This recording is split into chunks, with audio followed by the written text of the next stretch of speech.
Hello, YouTube and Twitch, of course, that's watching right now. Welcome to Amaz's limited set review for the whole Ravnica Allegiance set. Of course, we have a lot of cards to go through, so it's gonna be great. And after you watch this whole video, you're gonna be having perfect runs in your pre-release. You're gonna win GPs. You're just gonna be awesome because this is the arena specialist review, right? So this is probably the best one out of the whole world. So let's go ahead and look at what system we are using though for the set. So we just had Guilds of Ravnica, and I'm gonna be rating cards based on 0 to 10. 10 being the best. So I'm gonna give some examples from the last set. Of what cards are like 10 and 5 and so on, okay? So if it's a 10 out of 10, it's freaking the best cards of the set, right? It's just insane, kind of unbeatable. If you have this in your deck, then GG. So that would be like stuff like Niv Mizzet, Fine Finality, and Thief of Sanity, right? These are actually just 10s. 9s are amazing cards as well. They're not like the best, but they're pretty much the best. So you have Izoni, Aurelia, and Doom Whisperer. Like, these cards are just like really ridiculous. Not as ridiculous as the 10s, but also quite ridiculous. Alright, almost to 8s. We have superb cards, and once you play this, your opponent just has to respond to this, and yeah, it usually just gives you a big advantage. So Underrealm Lich, Quasi Duplicate, and Venerated Loxodon are 8s in the last set. With 7s are cards that are just solid and efficient. So, usually 2-for-1s, or it kind of like helps your deck kind of function. So Tajik, Beacon Bolt, and Nightveil Sprite are, examples of 7s. And then 6s are the above average playables. So just above average. 5 is average, right? So 6 is just above average. House Guildmage, Deadweight, and Skynet Legionnaire are 6s. And then 5s are playables, are bread and butters, because they're just average. It's just like very solid. Most limited decks have a lot of 5s, and you want to get a lot of 5s, right? So Rosemane Centaur, Fresh Face Recruit, and Siege Worm are 5s. And then onwards to 4s are below average, so Fire Urchin, Fernandes Shieldmate, and Dowser of Lights. You're not really happy to play them, but you're not like, sometimes you just need to fill your deck. But what you're unhappy to play with are 3s. 3 out of 10s are Ladev Guardians, Porculus Vine, and Radical Idea. Like, these are pretty bad, right? And now we have 2s. 2s are like just lackluster is my definition, or just sideboard cards. If you're playing a best of 3, then these might be good in games 2 and 3 against specific opponents. So stuff like Candlelight Vigil, Crush Contraband, and Enhanced Surveillance. And then 1 out of 10 are like the dance game cards. Like, oh, these are just disgusting, right? Drowned Secrets, Joined Shields, and Mausoleum Secrets. I don't think I played any of these cards in Guilds of Ravnica. Like, I don't draft 1 out of 10 cards, and neither should you. And finally, 0 out of 10 are Stone Cold Unplayables. There's not a lot of cards that are actually 0 out of 10. 0 out of 10 means that it actually hurts your deck. That it's actually in your, if it's in your deck, right? It's actually better if this was a land, for example. And there's only one example I can find in the previous set that's actually 0. It's Wand of Vertebrae, right? Like, this card is actually bad. If it's in your deck, then like, what are you doing? Like, don't put 0s in your life, okay? All right. So that's the rating system we're using. Why is the border kind of messed up there? Let me just move this a little bit higher. There we go. All right, onwards to the first card. We have, wow, we're starting strong. Angel of Grace. It's a 5-mana 5/4 angel with flash and flying, which is ridiculous. You can play your opponent's turn.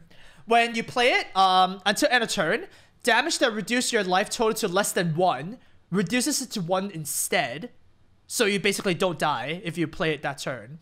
And you can pay 6 mana, exile it from your graveyard, and your life total becomes 10. So, like, this is just utterly bonkers, right? It's a mythic. Obviously, it's bonkers. It's angel. It's like, it's like the white mythic of the set.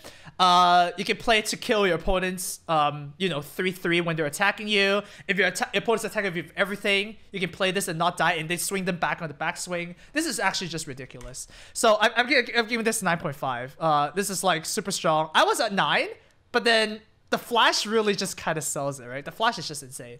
I don't think the last ability was going to be that useful and limited, but like super powerful. All right. Next up, we have Angelic Exaltation. For 4 mana, you get an enchantment. Whenever a creature you control attacks alone, it gets +X equal to the number of creatures you control. So this is basically give all your guys Exalted. And the card that instantly reminds me of is Sublime Archangel, which is a 4 mana 4/3 flying, which was the same effect, right? Gives all your creatures Exalted. This is so powerful because if you look at the guilds that this goes in, it's Orzhov and Azorius. And what do those guilds like to do? They like to attack with a flyer, right? So if you have this on board, then your one flyer just suddenly becomes insane, and then all your other creatures can just play defense. So very, very powerful card. I'm gonna give this 6 out of 10. I think if you're playing Orzhov or Azorius, you definitely want one of these, and you could just kind of warp your deck around it. Next up, we have Archway Angel. For 6 mana, you get a 3/4 flyer.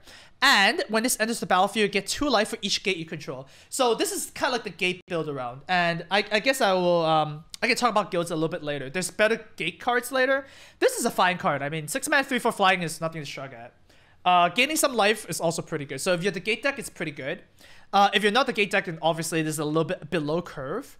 But flyers are always quite reasonable. So I'm going to give this 5 out of 10. It's actually pretty... It's just good. It's fine. And if you're a gate deck, it goes higher. But assuming you're first picking this, like if you're seeing this in the first pack, I will give this a 5 out of 10. Alright, next up we have Arrestor Zeal. For a single mana, you give a creature +2/+2. And if you cast this during your main phase, the creature gains flying until end of turn. So Addendum is the new Azorius mechanic. You can see this in white and blue cards. So if you do this on your turn, you can actually go flying and hit your opponent's face and win the game.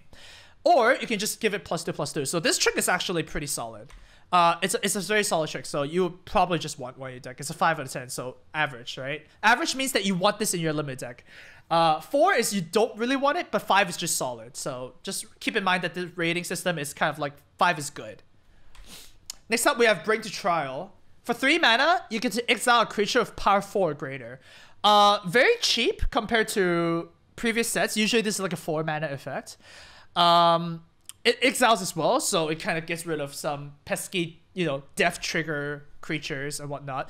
But still, at the same time, you don't want too many of these. These are pretty dead against some decks. It's best against red-green and blue-green. So Simic or Gruul. So any green decks are really good because green has big creatures, right? But it might actually be dead against other stuff. So I wouldn't want too many of these. I'm just gonna give this a 4 out of 10.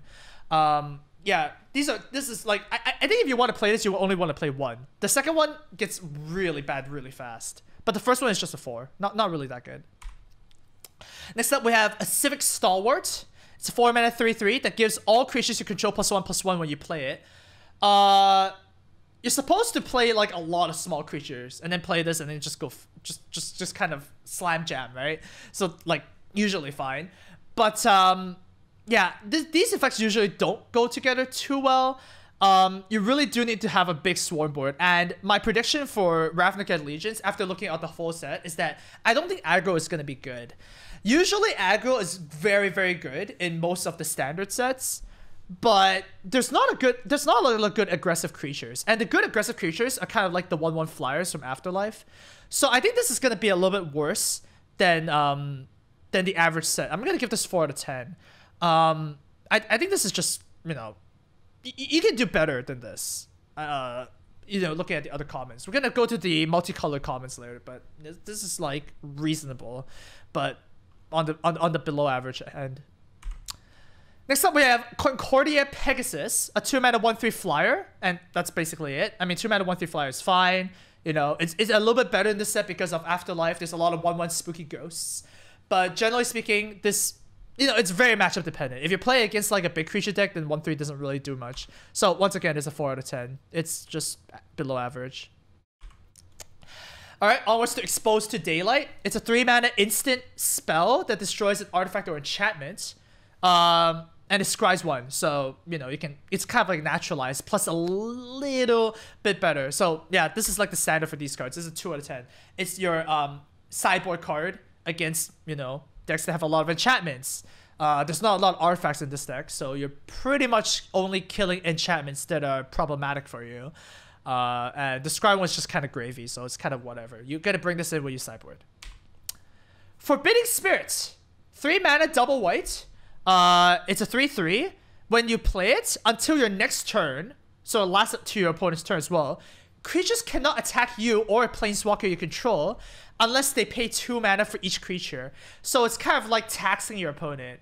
I mean, it's good by itself already. A 3 mana 3/3 is already fine.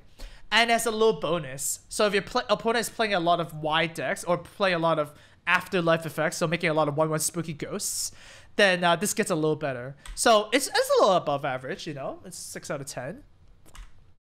Next up, we have Hasdal Officer. It's a 3 mana 3/2 with when you play this, you give a creature +1/+1 to end a turn. So you buff something just that turn, a little pump. Yeah, this was not good. This was Herald of the Fair in Kaladesh, and that card was actually just trash. This gets a little bit better than the Kaladesh card because you know, you have spooky ghosts that can attack for 2 damage, which is reasonable, and it's also a 3 mana 3/2, which is like static fine. So I'm gonna give this a 4 out of 10. It should be better than Kaladesh by a little bit, but still, you probably don't want this in your deck, you know. All right, ooh, it's a rare Hero of Precinct 1. 2 mana 2/2. Whenever you cast a multicolored spell, create a 1/1 white human creature token. This is a multicolor set. We're just starting with the monocolor stuff, but there's multicolor cards everywhere. And this can actually just run it with the game. This is just gonna make 1/1s and make 1/1s and so on. And it's so hard to kill. You don't even need to attack with this. You can just play it and just like kind of just sit there. And then the worst case scenario is a 2 mana 2/2. So very, very powerful card, giving it a 7 out of 10.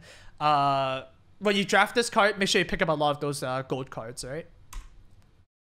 Next up, we have Impassioned Orator. For 2 mana, you get a 2/2, and whenever another creature enters the battlefield under your control, you gain a life. So once again, it's a little bit above average. Just tiny bit above average though. I'm gonna give this 5.5. Don't think it's a 6. Gaining life is something that's very important, but you know, an ability that's not gaining life would be better than this, for example, right? So it's just a slight touch better than a 5. Next up, we have Justicar's Portal. For 2 mana, you get to exile a creature you control, return it to the battlefield immediately, and then it gains first strike again. So it's kind of a weird card. I've never seen this effect before, that you give a first strike to something that you blink. Not too good a trick because it doesn't actually buff your creature, but if you use it, if you have like a lot of enter the battlefield effects, we're gonna see a Orzhov Flyer that's a really good target for this. Then it becomes better, right? The best way to use this is obviously if your opponent kills your creature and then you blink it in response, then you kind of buy the creature. But even then, it's not really that good. So I'm just gonna give this a 2. I think this is just a sideboard card against removal heavy decks, and you know, if your opponent's playing like a lot of luminous bonds effects, you know, like pacifism, then you can use this. But otherwise, this is kind of like whatever. A Knight of Sorrows is a 5 mana 3/3 with can block an additional creature each combat, so it can double block something. Or it can block 2 things. I mean, not double block 2 things. And that's Afterlife 1. So Afterlife is found on white and black cards. When it dies, create that many 1/1 spirit creature tokens of flying. So this is one of the, you know, below average Afterlife cards. We're gonna see better Afterlife cards later. But because it can, because it's actually just a 5 mana 4/4 with kind of like a little upside in a sense, it's still fine. I mean, it's a 4 out of 10. You're still okay playing this. You're not super happy, but you're not super unhappy. So yeah, it's a 4 out of 10. It's playable. Lumbering Battlement is a rare 5 mana 4/5 Vigilance. When this enters the battlefield, you can exile any number of other non-token creatures you control until this leaves the battlefield, and it gets a +2/+2 for each card you exile with it. So, you know, it's very thematic, right? All your creatures kind of riding the beast, and it becomes big. And if it becomes big, your opponent can't really ignore it because it's Vigilance. This card really missing trample, though. I think the fact that it can get chump blocked by so many Afterlife creatures makes it a little bit more awkward. And then there's not a lot of enters the battlefield effects that are very good when this dies, in a sense. You know, the ETB effects for white usually are like you can attack on the same turn of it, right? So not too insane about this. I mean, it's still a 6 out of 10. I mean, 5 mana 4/5 Vigilance is still fine and has upside, but I don't think it's insane. Next up, we have Ministry of Obligation. It's a 3-mana 2/1 with Afterlife 2. If you add up all the numbers, it's a 3-mana 4/3, and two of those are flying. This is pretty good.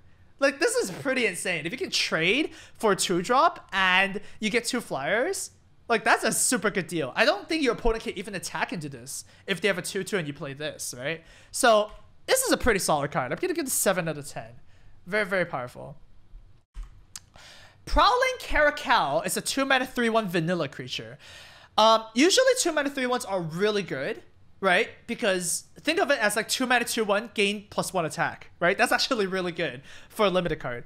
However, this set has 1/1 spooky ghosts, and that is not what you want to do when you play this and your opponent's playing a 1/1 spooky ghost. You're gonna cry. So this is a 4 out of 10. Usually this is playable in normal sets, but this is a little bit worse than normal. So be very, very careful with this. All right, we have an instant here. Rally to Battle. It's a 4-mana. It's a 4-mana trick.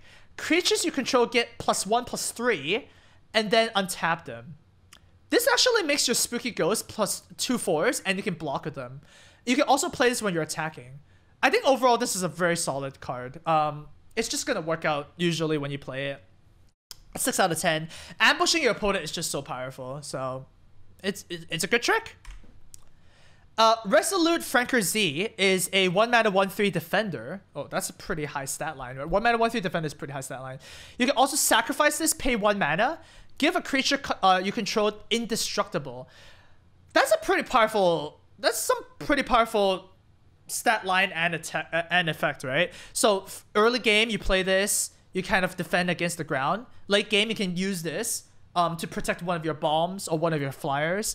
Overall, it's pretty good. Yeah, 6 out of 10. You know, this is your best friend really for your bombs really, because he protect you by killing himself. Feels bad.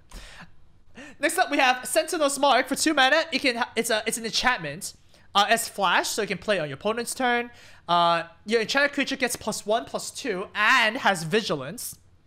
And if you cast it during your turn, so your main phase, the enchanted creature also gains lifelink until end of turn. That's a lot of text for a card. But basically what this means is you kind of like, if your opponent's attacking you, you ambush this, you get a +1/+2, and then the creature's vigilance, so it kind of is permanent. And if you really need the life gain, you can just play it and then you can gain some life. So overall, it's a 5 out of 10. It's a pretty solid amount of, you know, effects that are just pretty versatile. So it's fine. It's good. You're gonna play this. Next up, we have Sky Tether. For single white, you enchant a creature and it has defender and loses flying. So basically, no more flying. And then it can't attack because it's defender, right?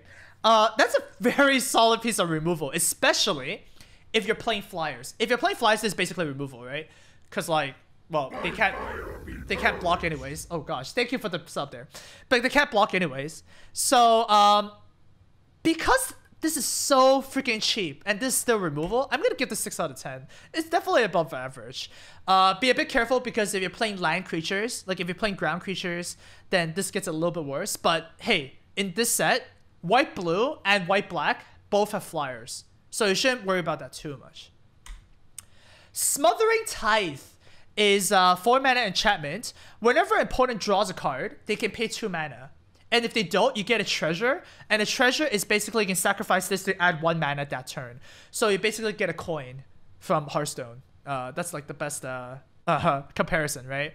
So whenever your opponent draws a card, you get a treasure. Is that even good? Like, you get a mana. So what? You're paying 4 mana to get more mana? And there's only 1 shot, and your opponent can actually stop you from doing it? Like, this reminds me of Trove of Temptation from Ixalan, but worse. Because your opponent, not only can they stop it, but sometimes, like, you don't even get this effect.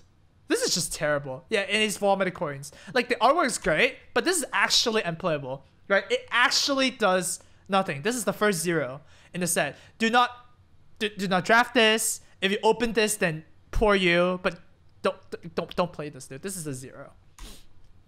Next up, we've got Spear of the Spires. It's a 4-mana 2/4 thick spirit with flying, and other creatures you control with flying get +0/+1. So this helps out your other flyers a little bit, like a tiny bit. Like upgrading your 1/1 flyers to 1/2s don't really do that much, right? So it's not really an insane effect. I think you're mainly playing this for the 4 mana 2/4 flying body, and the 4 mana 2/4 is a 6 out of 10. Adding this effect doesn't really upgrade it from anything. So if you remove this effect, I would still give this a 6 out of 10. So, you know, whatever. Summary Judgment. 2 mana instant. It deals 3 damage to a tap creature. But if you cast this during your main phase, it deals 5 damage instead.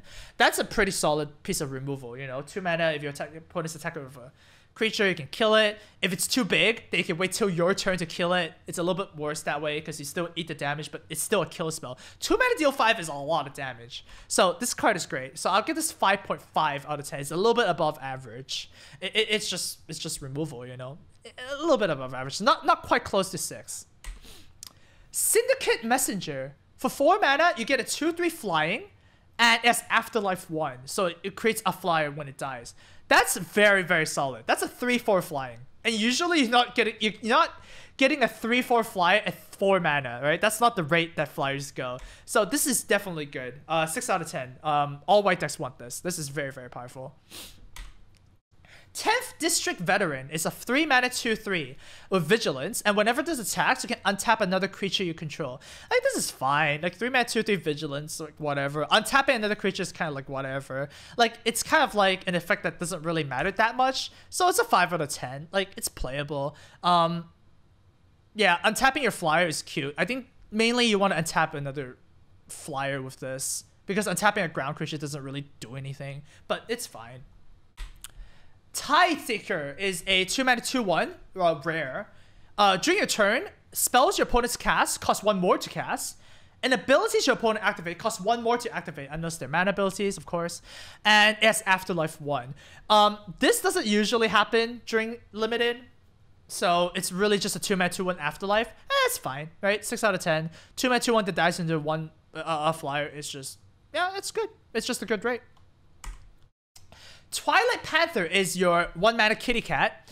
It's a 1/2, and if you pay a black mana, it gains Death Touch until end of turn. So it's more of a white-black card, right? You don't want to play this in just any white deck. Like a white-blue deck doesn't really want this because you can't really get the Death Touch.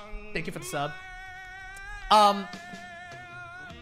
It's actually quite good in this set because Simic and Gruul both have great big creatures. So if you have a 1/2 that can activate Death Touch and trade for one of the bigger dudes, that's a very good rate. So I will give this 5 out of 10 if you're playing white-black. If you're not playing white-black, then this is like, don't play this. But this is good in white-black.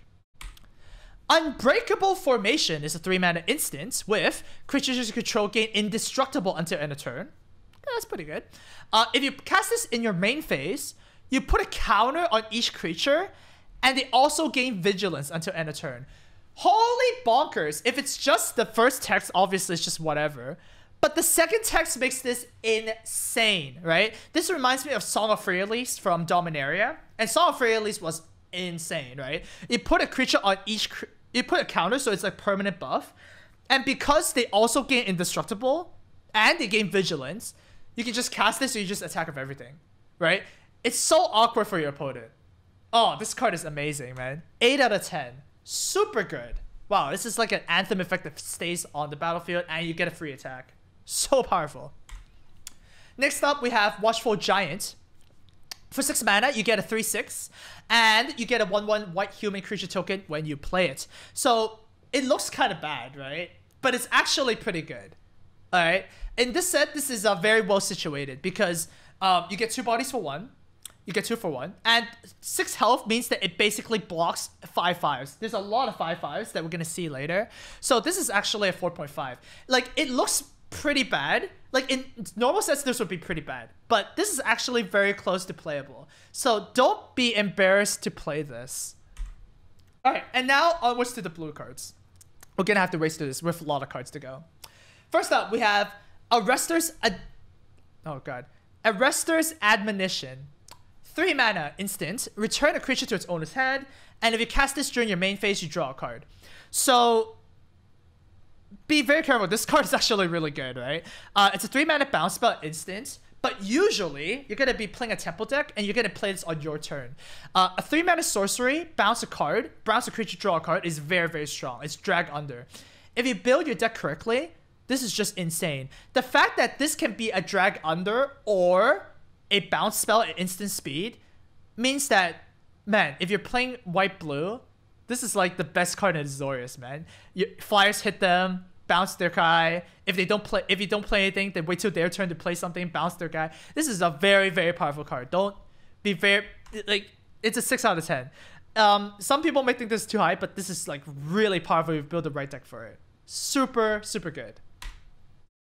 Next up, Benthic Biomancer is a 1 mana 1/1. 1 mana 1/1. Pay 2 mana, adapt 1. So adapt is if there's no counters on it, you can put that many counters on it. So this is adapt 1, so you put 1 counter on it. And it says whenever 1 or more counters are put on this, you can draw a card and discard a card.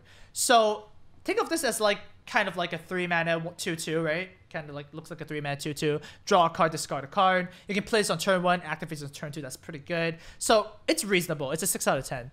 We're gonna see more synergies of counters later, but I don't think the synergies pushes this any better. So this is just a solid. It's just fine. Like, but it's not insane by any means.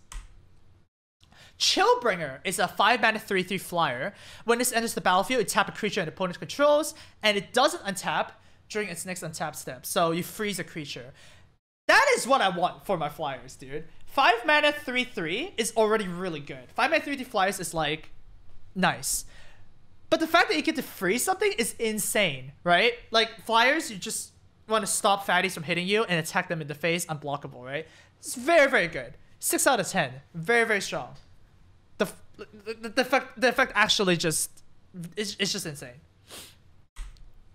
Next up, we have Clear the Mind. For 3 mana, target player shuffles their graveyard into the library, and then you draw a card. It's a sorcery. The best way to keep a secret is to forget it. Well, guess what? You can forget about this card, because it's no secret that this card sucks. It's a 1 out of 10. It still draws a card, so it's not a 0, right? 0 is actually, it has to hurt your deck to play it. So you can actually play this in like some weird control decks. If your opponent is playing that 1 mil deck, you can sideboard this in, but this is not 0 for sure. But still, don't play this. Next up, Code of Constraint. 3 mana. For an instant, it says target creature gets -4/-0 until end of turn, and then draw a card. If you cast this during your main phase, you tap the creature, it doesn't untap, and you get to draw a card still, right? But because, I mean, if you tap your opponent guy down, then the -4 doesn't really matter, right? So think of this as like an instant -4, draw a card, or tap their guy, doesn't untap, draw a card. That's pretty versatile. It's very flexible. So I think this is still a pretty good card. Not as good as some other cards, mind you. I think it's a 5.5. It's still very solid. Coral Commando. It's a 3 mana 3/2 vanilla creature. Look, in core sets, 3 mana 3/2s are fine, but in sets like Ravnica Allegiance, which is actually like a powered set, you don't want to be doing this. This is actually, you do not want to be doing this. 3 out of 10. If you really need a 3-drop because of curve purposes, then sure. But no, you can do better than this. Essence Capture. For 2 mana, it's double blue. It's an instant. Counter a creature spell, and then put a counter on up to 1 target creature you control. Up to means that you can cast this even if you control no creatures, right? So that's fair. So it's an Essence Scatter that's a little bit harder to cast, but if you can cast it, you get a permanent buff on one of the creatures. That is pretty strong. It's a 6 out of 10. Yeah, I mean, just countering your opponent's creature is fine. And sometimes you get the bonus. And if you get the bonus, it's actually very, very awesome. Next up, we've got Eyes Everywhere. For 3 mana, you get an enchantment. At the beginning of your upkeep, scry 1. So every turn you get to scry 1. So scry 1 is look at the top card, you can put it at the bottom or back at the top, so you can fix your draws. And then for 6 mana, exchange control of this and another target non-land permanent. So anything but a land. you can activate this only if you cast a sorcery. So you basically exchange, you give them eyes everywhere, and then you take one of their cards. That's insane. This card is really good. Like, honestly, if there was no second text, I think it's already pretty good. Like, the fact that you can scribe one at the beginning of each upkeep means that your deck is going to be so smooth, right? And late game, you can actually mind control something. Obviously, if they're playing blue, then they can mind control it back. And then you have this weird situation where you're just mind controlling a dragon, for example, back and forth.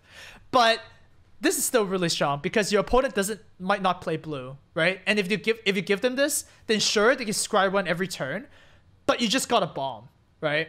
So this card is really strong. 7 out of 10. I think this is one of the stronger mind control variants that we've seen. You can play this early game and you can activate this anytime later. I like this. Next up, we have Fairy Duelist. For 2 mana, you get a 1/2 fairy that has flying and flash. Very weird. Usually, you don't get flash and 2 mana, right? When it enters the battlefield, a creature an opponent controls gets -2/-0 until end of turn. So, very weird card, right? It looks really weird. Because the -2/-0, like, what does it really do?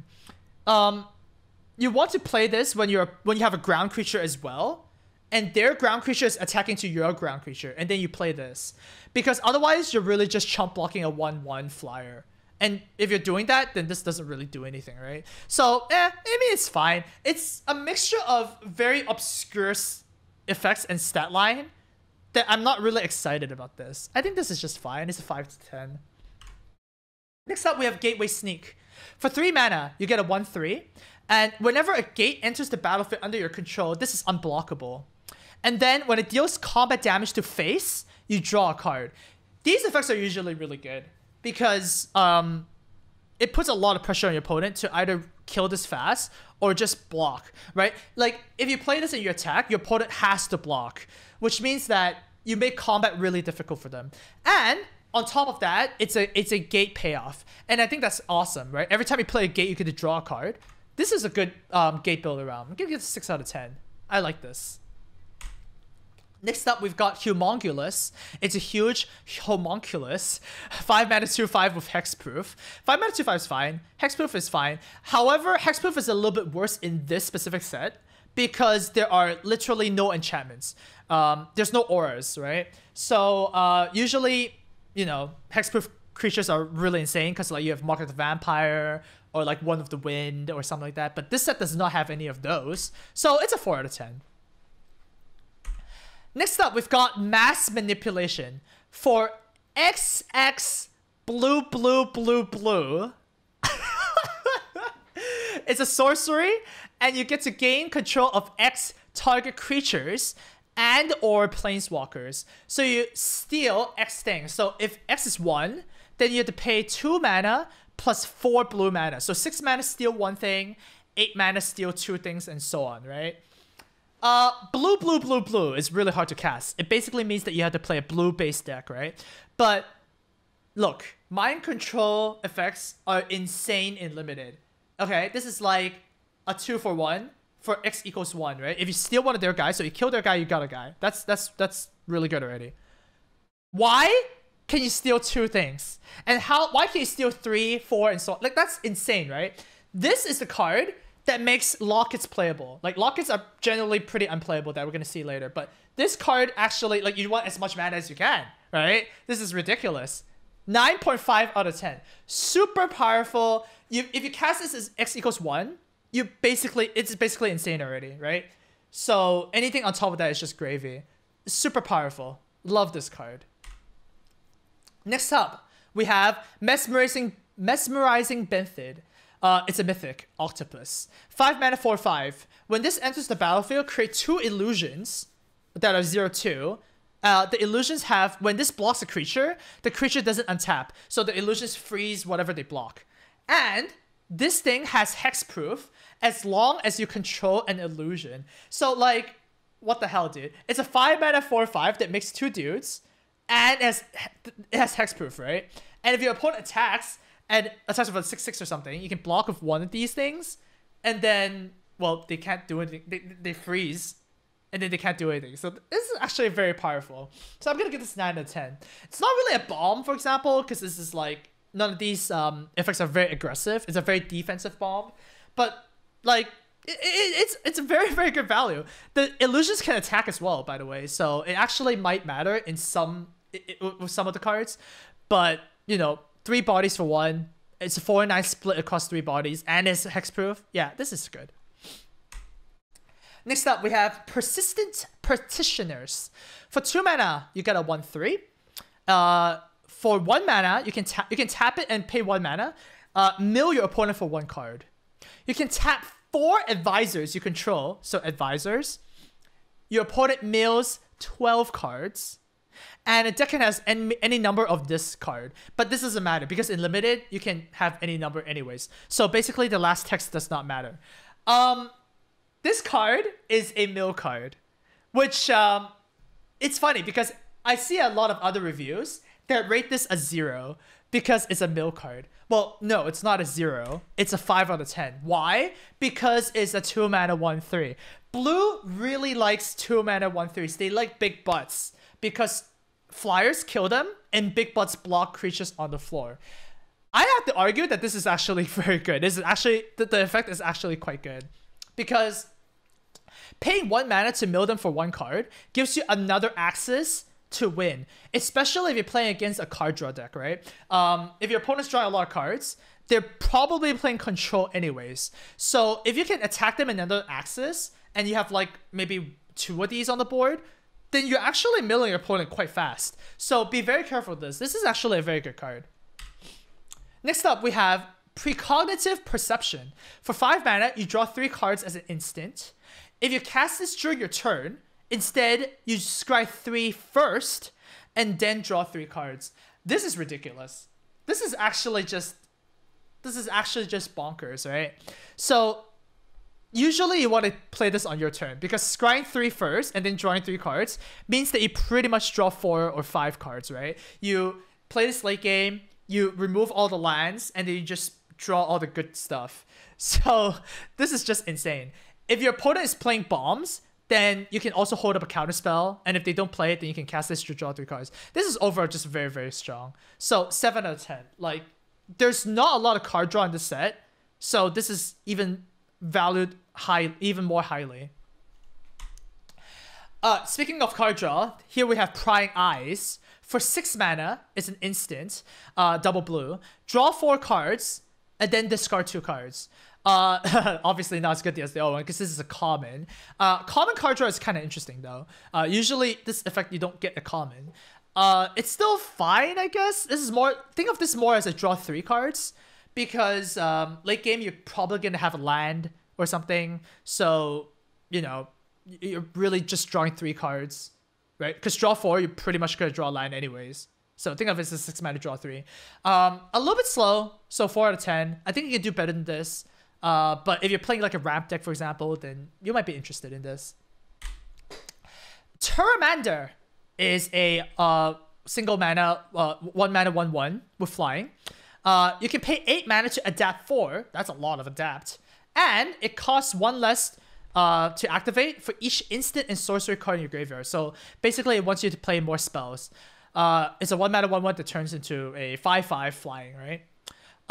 It's reasonable, you know. 1/1 flyer is not that bad, you know. It's actually quite reasonable. Obviously, there's a lot of 1/1 flyers in this set anyway, so it's a little bit worse. But the fact that it can grow bigger into a 5/5 flying, 5/5 flying is chunky. So I'm gonna give this 5 out of 10. I think this is still fine. And of course, if you get a lot of spells, which I think is a little bit hard to do in this set, it gets a little bonus. But I think this is fine. Quench is a counter spell. You counter any spell unless its controller pays 2 mana for 2. So it's kind of like a Mana Leak, but not quite. People who play Magic a long time might go like, oh, Mana Leak is better than this. And well, you're right. It doesn't take an Einstein to figure that out. But this card is good because it can just counter any spell. It's a very good play because, well, you're in limited. Your opponent is going to play on curve, and you're going to play on curve too. So this is a 6 out of 10. Very, very strong card. I like this card. Sage's Rose Savant is a 2 mana 2/1 with when this enters the battlefield, scry 2. I love these cards. These cards are so powerful. You cannot get better than this. 2-mana 2/1 in blue is already not bad. It's scries 2, right? Omen Speaker was pretty much the best blue common in core 19, like the previous set, core set 2019. It was the best blue common hands down. You just want as many of those as you want, because that set, everything trades 1 for 1. So when you scry, you're gonna win the game.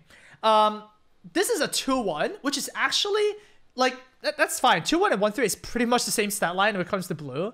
You really don't really mind the stat line. Scry 2 is insane. I love this card. 6 out of 10. It's super good.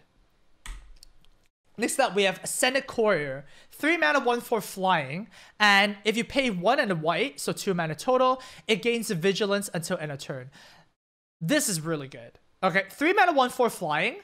That's not normal. 3 mana, 1/4 flying is very powerful. They don't usually print this once again. Like the last 3 mana, 1/4 flying we saw was all the way back in Over the Gatewash, Vampire Envoy, right? And that card was a house. That card was so good.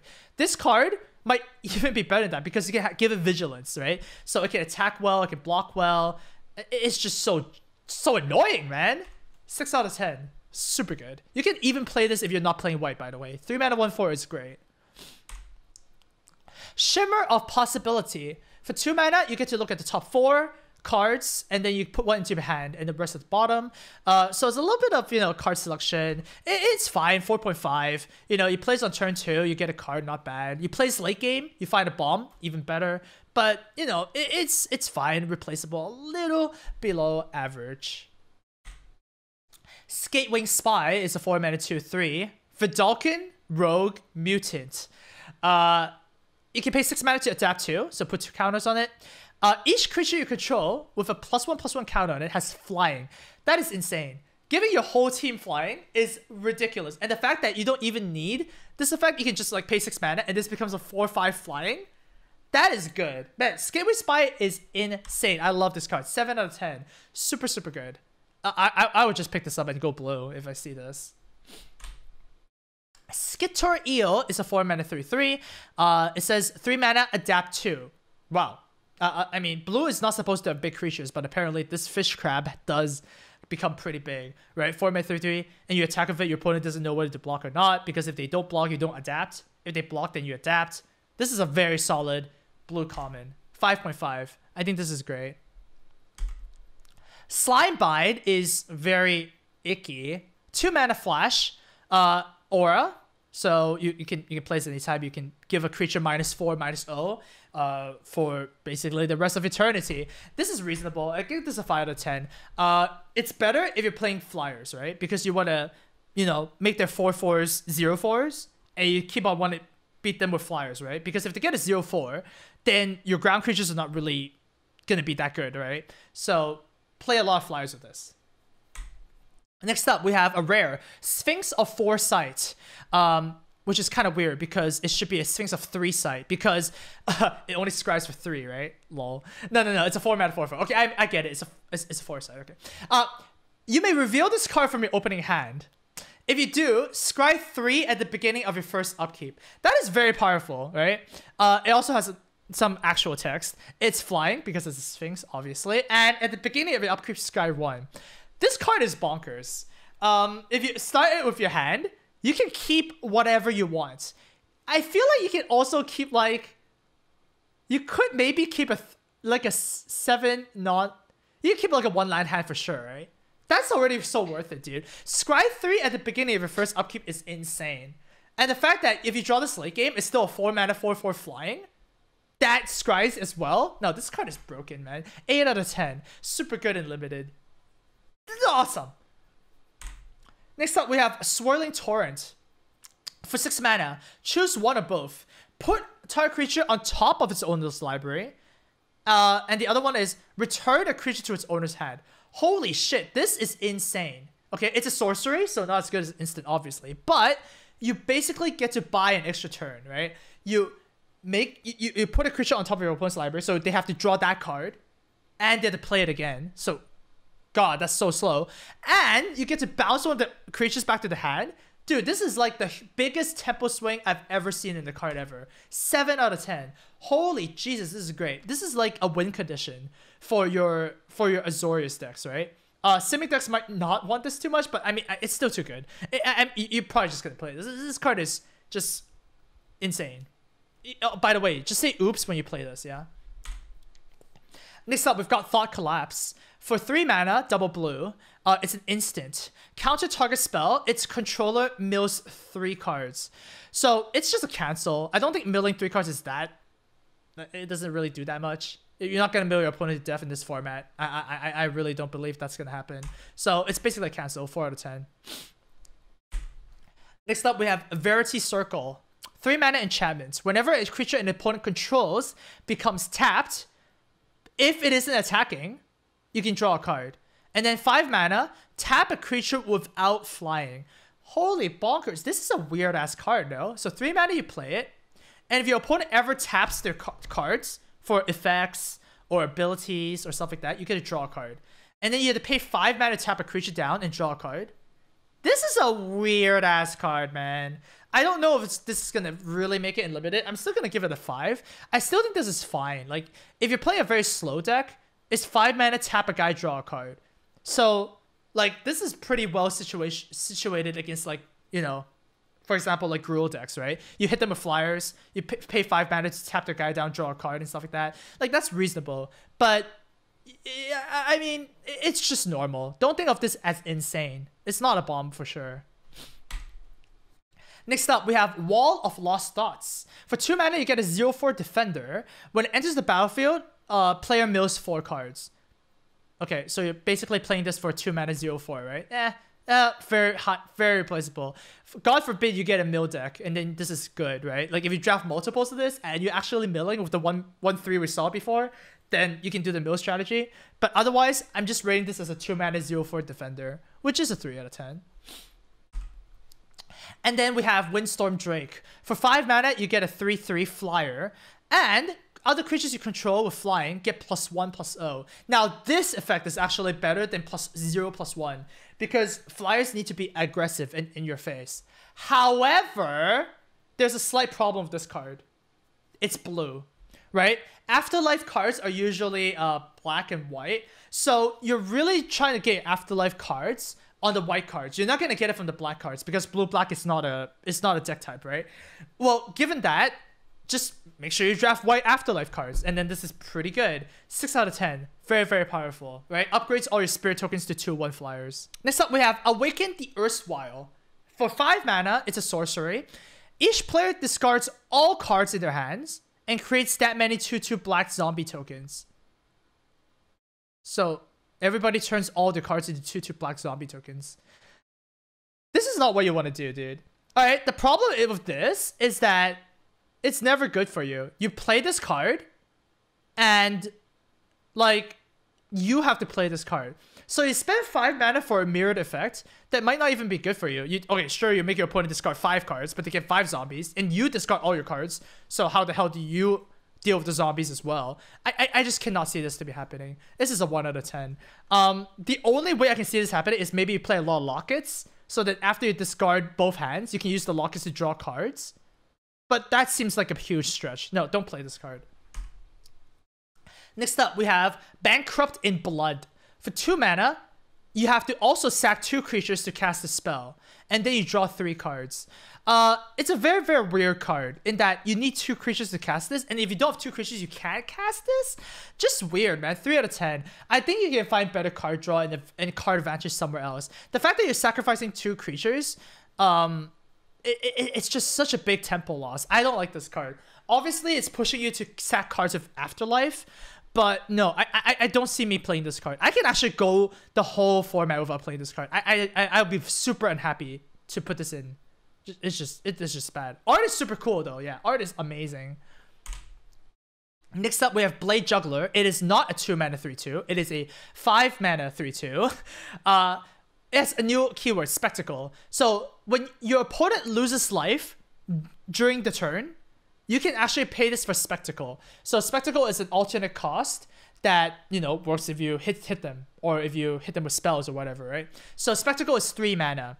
When this enters the battlefield, you take 1 damage and you draw a card. So it's a value-oriented card, right? You want to be, you know, hitting your opponent first and then playing this for 3 mana and then you get 3/2 draw a card. So that's pretty good. If you can't do that, it's a 5 mana 3/2 draw a card, which, let's be honest, it's not the worst steal in life, okay? 5 mana 3/2 draw a card is still fine. It replaces itself, okay? But obviously you don't want to do that. You want to enable spectacle as much as you can. So it's a 5 out of 10. I think it's solid. And make sure you find ways to hit your opponent's face, right? If you draft this card. Next up, we've got Blade Brand. For 2 mana, it's an instant. Target creature gains Death Touch until end of turn, and you get to draw a card. Oh my god, this card is insane. I've seen a lot of reviews that undervalue this card. This card is ridiculous because it's a 2-for-1. Okay, this card is a 2. It's actually just, it's insane. So you attack with everything. Your opponent blocks with a big creature, and then you give your opponent Death Touch, and you get to draw a card. So you're trading upwards, and you get to draw a card. Let me rephrase this card so that you understand how good this card is. Okay, Blade Brand, 2 mana instant. Target creature gains plus 100 attack and plus 0 until end of turn. Draw a card. You would want to play a 2 mana card that gives your creature plus 100 attack. Okay, and it draws a card.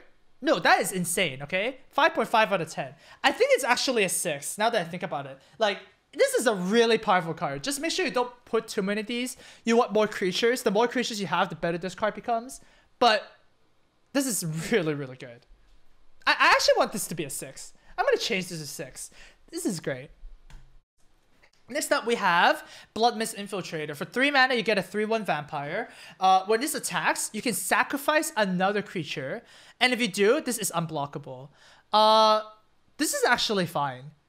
It's kind of sneakily good because it's unblockable. And you can actually trigger your Afterlife at instantly, right? So remember the 3 mana 2/1 Afterlife 2 card?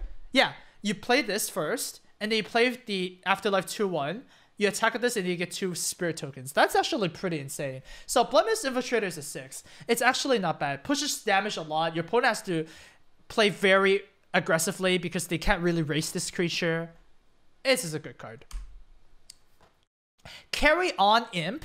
For 4 mana, you get a 2/3 flying. When it enters the battlefield, you can exile a creature card from a graveyard, and if you do, gain 2 life. So it's basically a 4 mana 2/3 flying that sometimes gains you 2 life. You know, that's good. You know, flying is always fine. 5.5. That's just good. Next up, we have Catacomb Crocodile. For 5 mana, you get a 3/7 with I am Sewer King, said Rat. I am quick and cunning, and I know every tunnel. No, I am king, said Zombie. I am cold and deadly, and no rot can harm me. Then Croc came and ate them both.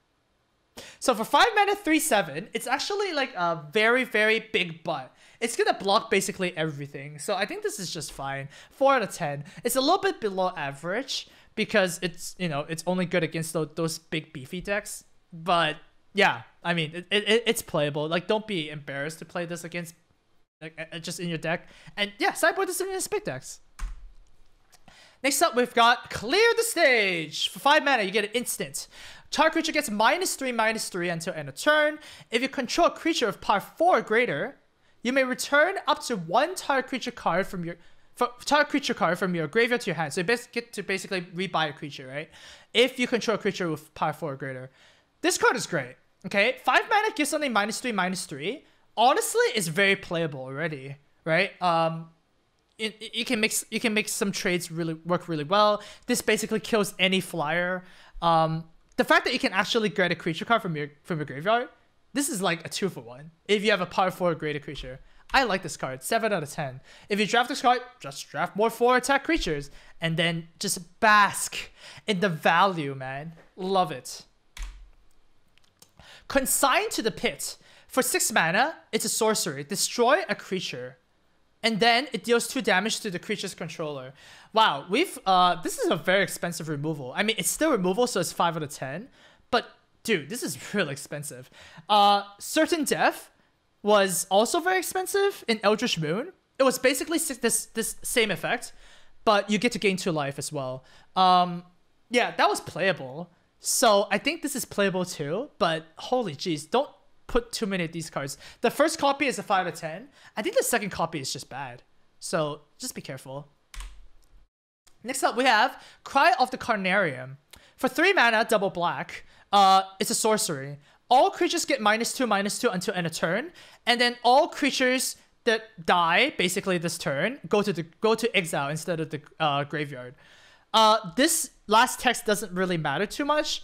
It does actually stop Afterlife from happening though, but don't worry about like any raised dead effects or whatever, except for the card that we just saw. Like there's not a lot of that effects, but yeah, it does turn off Afterlife. All creatures get -2/-2. Like that's just board wipe, right? Board wipes are usually good, so 6 out of 10. The main problem with this card though is that when you play this card, you're playing either black-white Orzhov or black-red Rakdos. Both those guilds don't have a lot of big creatures, so yeah, you have to be a bit careful with this card. But still, I think I would never cut this. Just make sure you're a bit careful with this. Next up, we have Dead Revels. For 4 mana, it's a Spectacle 2. So it's either 2 mana or 4 mana. Return up to 2 target creature cards from your graveyard to your hand. So, it's kind of, it could be very awkward, but at the end of the day, it's a 2-for-1, right? You're getting 2 creature cards for 1. That is a 2-for-1. So it's good. It's 5 out of 10. Yeah. Expensive as hell if you can't proc it, but still think that's good. Yeah, this is fine. Debtor's Transport is a throw. 6 mana 5/3 with Afterlife 2. So I like this as a 5/3 because it's it has a big fist rather than a big butt. Right? If it's a 3/5, it's really hard to trade this off.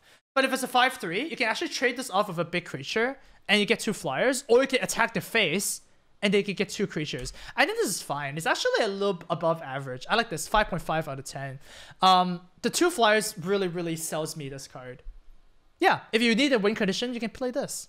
Not the best win condition, but it's fine. Drill Bit. For 3 mana, you can Spectacle with this for 1. Target player reveals the hand, and then you discard a non-land card from it. So, it's fine. Like, usually these effects in Limited are just fine. So 4 out of 10. Better if you're playing Sealed, because there's a lot of bombs. Better if you can enable Spectacle, because it's 1 mana. But yeah, it's basically the same as most Thoughtseize effects. 4 out of 10. Next up, we have Font of Agonies. For a single mana, it's an enchantment. Whenever you pay life, put that many blood counters on this. And then you can pay 2 mana, remove 4 blood counters to destroy a creature. And the flavor text from Nicol Bolas: no worthwhile reward is easily gained.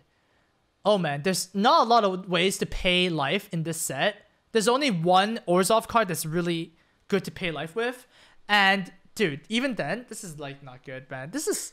You're not paying life, and even if you pay life, you have to pay 2 mana to destroy a creature. So it's 3 mana to destroy a card creature, that's good. But dude, you're not gonna pay 4 life. There's no way you can pay 4 life in this set. Unplayable. 0 out of 10. Do not put this in your deck. You can't pay life. You just can't. You can't pay life whenever you want. You have to pay life when cards tell you to pay life. Next up, we have Grotesque Demise. For 3 mana, you get an instant. Exile a creature of power 3 or less. That's really powerful. Okay? Reminds me of Shadow or Pain, dude. Thank you, Jodo Evo. Yeah, it's basically Shadow or Pain. But you get to exile this creature as well. So you prevent any afterlife shenanigans from happening. Very good card. Actually better removal than most stuff. So 6.5. It's actually better than above average. So yeah, if you're playing a black deck, I pick this up pretty highly. Next up, we have Gutter Bones. For a single mana, it's a 2/1. Enters the battlefield tapped, so it cannot block in the turn you play it. And you can pay 2 mana to return it from your graveyard to your hand, but you can only activate this if you have Spectacle. So if your opponent lost life during the turn. And you can also only activate this during your turn. So 1 mana 2/1 is good. Okay, in Magic, 1 mana 2/1 is actually really good. So you always play this. The fact that it can recur itself makes it a little better. So it's a 6 out of 10. I like it. Next up, we have Ill-Gotten Inheritance. For 4 mana, you get an enchantment. At the beginning of your upkeep, deal 1 damage to your opponent and you gain a life. You can also pay 6 mana and sack this to deal 4 damage to an opponent, and you gain 4 life. So it slowly sucks your opponent until they die.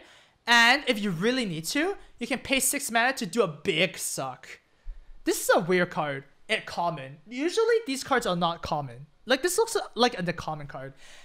By the way, this card is actually pretty good. Like, it's sneakily good because not only does it deal damage, so it wins you the game, it also gains your life. So it wins you the game that way too. It's very hard to explain, you know, suck effects in Limited when you haven't actually played it before. You know, if you remember back in previous formats, we have these, right? These effects come in like a Cursed Witch or like Drana's Emissary. You know, these cards were ridiculous. The fact that it just stays on the board and you keep on sucking your opponent means that they have to do something. If they do nothing, they lose the game. So this is actually a very strong card, a 5 out of 10. Yeah, just keep in mind that there might be a deck that just runs a lot of these and just runs a lot of things that block well and a lot of stall cards. It gives a lot of pressure for your opponent to just kill you fast, and they can't because you're gaining life. And someone in chat says it's called a drain effect. No, it's called a suck effect. Next up, we have Noxious Grudion. It's a 3 mana 2/2 Death Touch. It's a reprint, 3 mana 2/2 Death Touch. Received this everywhere. I think there's a 3 mana 2/2 Death Touch for ages. I mean, these are always fine. So 5 out of 10. Trades well with big creatures. You know, what more to say? This is like the definition of average.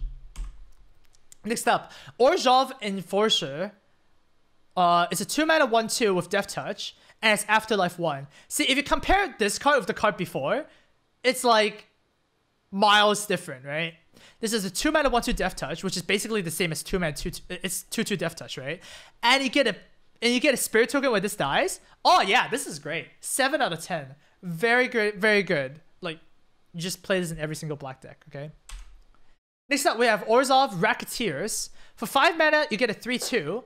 When this deals damage to face, the player discards a card. And there's Afterlife 2. Very weird combination of effects, because if your opponent doesn't block it, they discard a card, so your opponent has to block it, and if they trade with it, you get 2 Spirit Tokens. So yeah, this overall makes it a very good card. So I'm gonna get 6.5, a little bit above average. A little bit above average, I want to say. You can make your opponent do very awkward turns. Pestilent Spirit. Oh, that's my reveal card. 3 mana 3/2 Spirit with Menace and Death Touch. And instant and sorcery spells you control have Death Touch. Holy Jesus, this is actually a bonkers card. All right. I'm so like, every time they give me a spoiler card, it's always insane and limited. So thank you, Wizards. You guys are awesome. Okay. Look, Menace and Death Touch is ridiculous because your opponent has to double block, right? They have to block 2 things with this because Menace says you can't be single blocked. And it's Death Touch. So if your opponent blocks this in combat, you're always going to get 2 for 1. Like, dude, imagine if your opponent has 2 6/6s, okay? Your opponent has a 6/6 and a 6/6, and they have 3 life. You attack with this, they have the block of 2 6/6s, and they both their 6/6s die. Because this is Death Touch. That's ridiculous. And this is just gravy, right? Instant and sorcery spells you control with Death Touch. Honestly, this is a very strong effect in this set. Rakdos has a lot of cards that deal damage, right? And the other one, Black-White, has, you know, the white card summary, something summary that deals 3 damage to a tapped creature, right? So it gets a little bit bonus too. Man, this card is just awesome. 8.5 out of 10. Like, honestly, this is, like, it doesn't look like 8.5. Because it's just a 3 mana 3/2, but like, it's Menace and Death Touch. The worst it can do is 1 for 1, right? Your opponent kills it or trades for something big, but like, the ceiling is so high. Next up, we got Plate White. It's not a wrong, it's white. 2 mana 2/1. When it becomes blocked, each creature blocking it gets -1/-1. So, like, it trades for 3/3s. It can't get blocked by 1/1s. It can't be blocked by 1/3s. This card is solid. 5 out of 10. Very, very good card. Next up, we have Priest of Forgotten Gods. 2 mana 1/2. It's a rare. Sacrifice 2 other creatures. Okay. So you kill 2 of your own creatures. Any number of target creatures each lose 2 life and sack a creature. So basically your opponent, you're not going to use this on yourself, right? And then you add 2 mana and draw a card. Wow. That's amazing, dude. So you sack 2 creatures, make your opponent sack a creature. They lose 2 life. And then you get 2 mana and draw a card. Man, this is ridiculous. I love this card. 8 out of 10, man. Just make sure you play a lot of small creatures, right? That's not hard. You're in a set of Afterlife, right? Like, oh my god, this is so stupid. If your opponent has this on the battlefield and you're playing Gruul, like you're playing 4/4s and 5/5s, you're just gonna cry. Dude, I can't imagine you're gonna have a good day if this happens, you know? Amazing card. Next up, we have Rakdos Trumpeter. For 2 mana, you get a 1/3 with Menace. You can pay 4 mana, including red.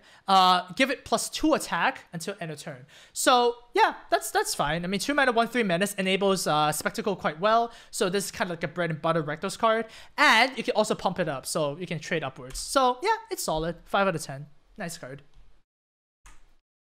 Next up, we have a Mythic, Spawn of Mayhem. For 4 mana, you get a 4/4 Flying Trample Demon. You can Spectacle it for 3. And at the beginning of your upkeep, deal 1 damage to each player. And then if you have 10 or less life, you put a counter on this so it gets bigger. Yeah, this card is good. 4 mana 4/4 Flying Trample is already insane. And it gets extra upside. It can be cheaper, it can get bigger, it enables Spectacle no matter what because it's on your upkeep. Yeah, this card is great. 9 out of 10. Very, very powerful. Yeah, awesome. Awesome demon. Spire Mangler is our next card. For 3 mana, you get a 2/1 Flash and Flying. That's kind of weird. When this enters the battlefield, a creature with flying you control gets +2/+0 until end of turn. Holy shit, this card is a very sneaky good card, right? Because it's as Flash, so if your opponent attacks with like a 3/3 or god forbid a 4/4 flying, you can just play this, give the power to itself, and it's a 4/1 flying that blocks your opponent's 4/4 flying. So that's basically a 3 mana kill spell. So think of this as like a 3 mana murder, more of as a creature. But even better than that, you can cast it on other creatures, right? You can buff other creatures. This is still a flyer. This card is insanely good. 6 out of 6.5. Like, this is what you want in your uncommon slot. Good, very, very strong. Next up, we've got Thirsting Shade, which is what I'll be after I finish the set review. It's a 1 mana 1/1 with lifelink. And you can pay 3 mana to give it +1/+1 to end of turn. So you can do it multiple times. It's very expensive, but at the end of the day, it's lifelink. So it's still, you know, sometimes relevant. It's a 3 out of 10. Just, yeah, I don't think you're gonna sink too much mana in this. 3 mana is a lot, dude. Next up, we have Undercity Scavenger. For 4 mana, you get a 3/3. And when this enters the battlefield, you can sack another creature. If you do, it becomes a 5/5. And you get to scry 2. Holy shit, this is good. Man, this is actually really, really good. 4 mana 3/3 is like, you know, playable. Being a 4 mana 5/5, scry 2 is insane. I love it. 5.5. Like, wow, this is a great 4 mana black common. You can also eat some of your spirit tokens if you want to. Like, you probably don't want to do that because they're flying. But you can eat like some stupid ground creature that's irrelevant in the late game. I love it. Undercity's Embrace. For 3 mana, you get an instant. Target creature sacks a creature. And if you control a creature of power 4 or greater, you gain 4 life. Dude, Foul Tongue Invocation is back. And that was really good. And I see this being really good as well. The gain 4 life is better than you think. Gaining 4 life is quite insane in cards that are like this, right? They sack a creature, is always good. And then you gain 4 life sometimes. Yeah, I love this card. 6 out of 10. Removal is great. Obviously, this card is a little bit worse against Afterlife cards, but generally speaking, it's going to be good. And then final black card is Vindictive Vampire. For 4 mana, you get a 2/3. Whenever another creature you control dies, this deals 1 damage to each opponent, and you gain 1 life. So you basically turn all your creatures into suck 1 when they die. Yeah, these cards are usually good, so 6 out of 10. It's a little bit expensive for what it does, but man, it makes all your flying creatures so bloody annoying. So yeah, this card is just great. It makes combat math really, really annoying for your opponent too. Like, especially if opponents at low life totals, they really have to go like, oh shit, if I block this 1/1 flyer, I get to take 1 damage regardless, right? So yeah, this is good. All right, red cards. What are our smart colors getting now? We have Act of Treason. For 3 mana, gain control of a creature until end of turn, untap it, and it gains haste. So you basically steal a creature and then hit them with it. Obviously, you want to combo this with something that can sack a creature. So you can sack the creature once you take control of it. But usually, Act of Treasons are just 3 out of 10s. You know, they're fine. Whatever. Ooh, Amplifier. That's a new card. For 4 mana, it's a double red spell. You get a 1/1. Why is it a 1/1? Well, it does have an effect. At the beginning of your upkeep, reveal cards from the top of your library until you reveal a creature card. And then until your next turn, so it lasts on your opponent's turn too, right? Amplifier's base power becomes twice that card's power, and base toughness becomes twice as big. And then you put the reveal cards on the bottom. So if you reveal a 4/4, this becomes an 8/8 until your next turn. That's really big. Dude, this is gonna be really, really big. You're playing a red deck, okay? You're gonna be playing big creatures. And Amplifier is gonna be huge. This is an 8 out of 10. Oh my god, Amplifier is so humongous. Alright? And the fact that it can last until your next turn means that once you play Amplifier and your opponent doesn't kill this, it's gonna be such a pain for your opponent to deal with. This is great. Next up, we have Burn Bright. For 3 mana, creatures you control get +2/+0 until end of turn. So it's a Trumpet Blast that always works, right? Yeah, this is a fine trick, 4 out of 10. You're not going to be playing this with Spirit Tokens, like most likely not. The way that you play this is with red-black, I guess. Rakdos, play Burn Bright with like black Afterlife creatures, and then you can kind of smoke them really hard. But yeah, it's fine. Alright, next up we have Burning Tree Vandal. For 3 mana, you get a 2/1 Riot. Okay, so this is the new Riot card. Riot is, when you play this, you either give it a counter or you give it haste. So you get an attack of immediately, okay? So you get a choice. That's pretty good. So it's a 3/2 or 2/1 haste. When this attacks, you can discard a card, and if you do, draw a card. Definitely above average effect. Because, well, yeah, it's a 3/2 with upside, or it's a 2/1 haste with upside. Now, this is just very solid all around. Burning Tree Vandal is great. Next up, we have Cavalcade of Calamity. For 2 mana, you get an enchantment. Whenever a creature you control of power 1 or less attacks, this deals 1 damage to the player or planeswalker that creature is attacking. So you upgrade all your 1 power creatures into 2 power creatures in a sense, right? This is a 2 out of 10. Yeah, it's not gonna happen too much unless there is one specific deck that works. It's the Goblin Gathering deck that we're gonna see later. The Goblin Gathering deck is the only aggro deck in this format. The other decks are kind of like more mid-range and control and whatnot. So if you actually get to draft the Goblin deck, then this is kind of like good in that deck. But otherwise, don't put this in your deck. It's a 2 out of 10. Next up, we've got Clamor Shaman. For 3 mana, you get a 1/1 Riot. And when this attacks, target creature an opponent controls cannot block this turn. So you basically remove a creature from combat. These cards are just usually just these are just bonkers, right? Very similar to Territorial Hammerskull from Ixalan, and that card was bonkers, right? It was a 3 mana 2/3 with the same effect. This is a 3 mana 1/1 haste, so not really that good. But hey, if you really need to push damage, you can do this as the haste effect, or you can do this normally as a 3 mana 2/2. And you can make something that can't block. Yeah, this card is great. 7 out of 10. Just why remove your creatures when you can just go face at the same time? Next up, we've got Daggercaster. For 4 mana, you get a 2/3 with, when this enters the battlefield, deal 1 damage to each opponent and each creature your opponents control. So it's a smaller Goblin Chain Whirler for people who play Dominaria. You just AoE your opponent for 1. And the best thing you can do with this card is you can combo this with Blade Brand. Remember the card that gives a creature Death Touch and draws a card? Well, guess what? If you give this Death Touch and then you deal 1 damage to each creature your opponent controls, Kaboom! They all die, dude. Now that's a combo you really need to keep a lookout for because it's red-black, right? By itself, I think it's fine. It's 6.5 out of 10. I think it's fine. You can cast it after combat and deal 1 damage to finish things off. You can also kill spirit tokens. So yeah, you rarely cut this. This is just good. Next up, we've got the face. Well, the face is gone. What's this do? It's a single red with choose 1 sorcery. Destroy an artifact or destroy a creature with defender. Yeah, kind of like whatever sideboard card. I mean, if it's a card with defender, then why do you need to destroy it? Like, it's defender, so it's not even that good. And artifacts in this set are not that good. So yeah, 1 out of 10.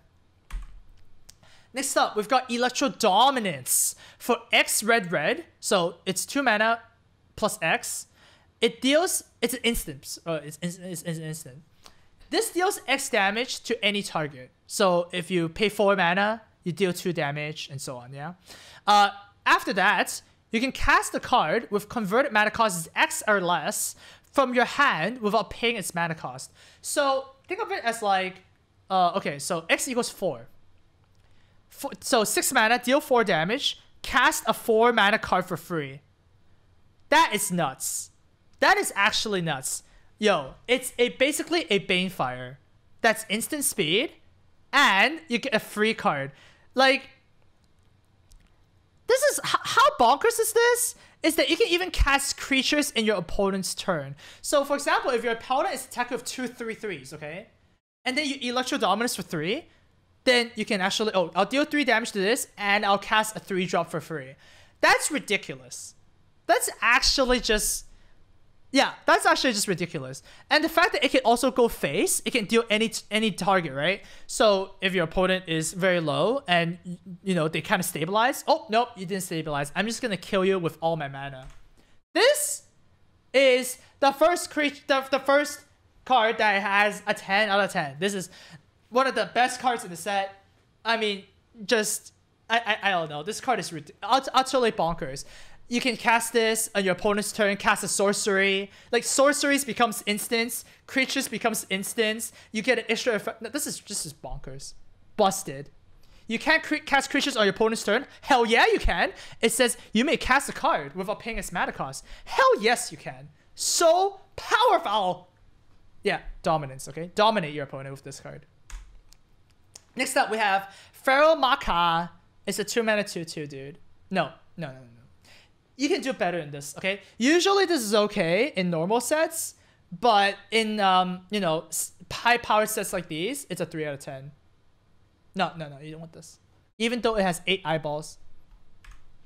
Next up, we have Flames of the Raised Boar. For 6 mana, you get an instant that deals 4 damage to a creature an opponent controls. Then, it deals 2 damage to each other creature that player controls if you control a creature with power 4 or greater. Dude, this is like super swipe, okay? Like, man, 6 mana deal 4, well, it's fine. It's not that good, obviously. But the fact that it can deal 2 damage to everything else, holy jeez, very, very good card. 7.5 out of 10.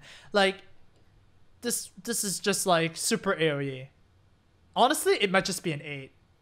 Yeah, I think this is more of an 8. Yeah, I'll upgrade this to an 8. This is just a very, very powerful card. Next up, we have Gates Ablaze. This is one of the other gate payoff cards. For 3 mana, it deals X damage to each creature, where X is the number of gates you control. Wow. Talk about a sweet gate card, right? 3 mana deal damage equal to the number of gates you control. That is just actually insane. Like, it's an uncommon that's AoE. Holy bonkers. This is a great card.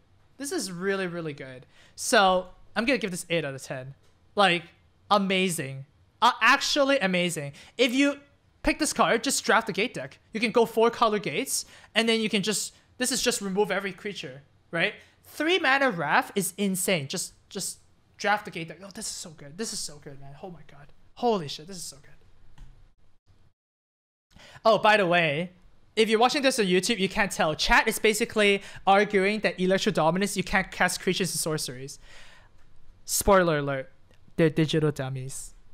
Okay, next up we have Gore Clan Wrecker. For 4 mana, you get a 2/2 Riot, and it also has Menace. So 2/2, you know, Haste Menace or 3/3 Menace.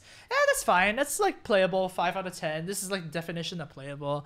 Yeah, solid brick card. Not much to say about that.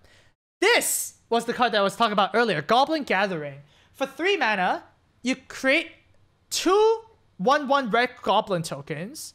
And then you get 1 extra 1 for each Goblin Gathering in your graveyard. So the first one you get 2, second one you get 3, third one you get 4, and so on, you know? 2 is a party, 3 is a felony. Like I said, Goblin Gathering deck is the only aggressive deck in this format. You play Goblin Gathering, you play Cavalcade, and then you play Burn Bright. So you actually smoke your opponent really, really hard. So because there's only one deck you want to, it's a 4 out of 10. Although, technically speaking, if you're drafting this, probably you're the only drafter that wants Goblin Gathering. So you're going to have a lot of these. So there you go. There's an extra upside for that. Next up, we've got Gravel Hide Goblin. For 2 mana, you get a 2/1. It has 4 mana, including green. It gets +2/+2 until end of turn. Yeah, creatures that buff themselves late game is always worth it. Right? The threat of activation is great. It's a 2 mana 2/1, which in red is actually fine. So this is a 5 out of 10. This is a good card. Next up, we've got Immolation Shaman. It's a 2 mana 1/3 rare. Whenever an opponent activates an ability of an artifact, creature, or land that isn't a mana ability, it deals 1 damage to that player. So it taxes them a little bit, and then you can pay 5 mana to give it +3/+3. So this effect, the first effect doesn't really do that much, but you can pay 5 mana to give it +3/+3. So it gets a 4/6. So yeah, it's fine. You know, it's a 5 out of 10. It's pretty similar to other 2 mana, you know, pump itself stuff. You know, this is more of a constructor card than a limited card. It's just, you know, seems like a common to me. Next up, we have Light Up the Stage. For 3 mana, you get to exile the top 2 cards of your library. And, this is very important, until the end of your next turn, you can play those cards. So until the end of your next turn. So you play this, and then you can still play those cards the next turn. That's actually pretty strong. It's better than just you have to play them immediately, right? Oh, by the way, it also has Spectacle 1 mana. So if your opponent lost life, you can just play this for 1 mana. This is a red mana draw spell. And that's a pretty good one by that, right? Like, 3 mana draw 2 or 1 mana draw 2? Yeah, I would sign me up for that. You can also play lands. Yes, yes, yes, yes. This is a great card. Very, very nice. 7 out of 10. Next up, we've got Mirror Marsh, the weird red enchantment. Every set has a weird enchantment. What does this one do? For 6 mana, whenever a non-token creature enters the battlefield under your control, you flip a coin until you lose a flip. For each flip you win, you create a token that's a copy of that creature against haste, and then it goes away until at your next end step. So you play a creature, there's a 50% chance you get a copy, and if you win, you get another 50% chance to get another copy, and you keep on going, and they have haste. This is sneakily a good card. I'm gonna give this 6 out of 10. This is not a meme card, right?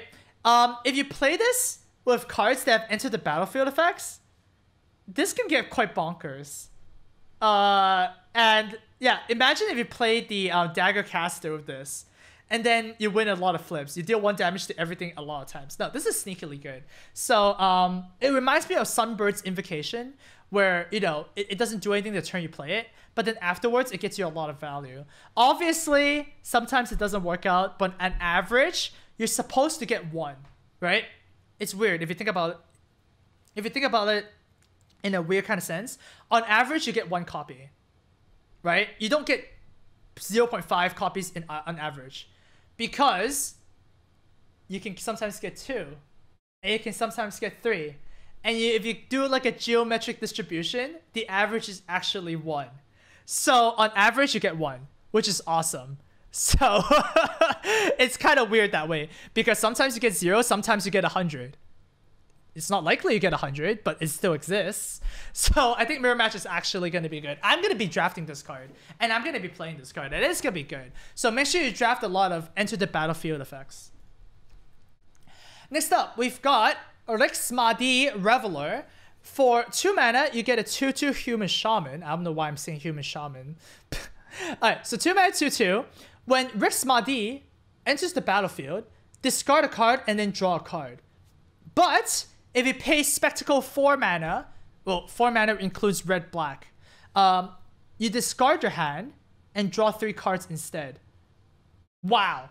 This card is awesome. It's a 2 mana 2/2, which is like really good. In like, you remember we saw a 2 mana 2/2 vanilla creature just now, right?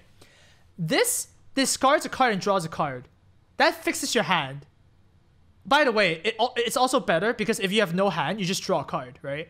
Because you can't discard a card, but then you still draw a card. So this is upside if you have no cards.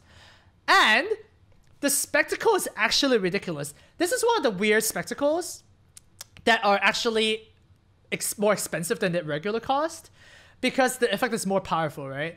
If you discard your hand and your hand is 0 cards, you just draw 3 cards.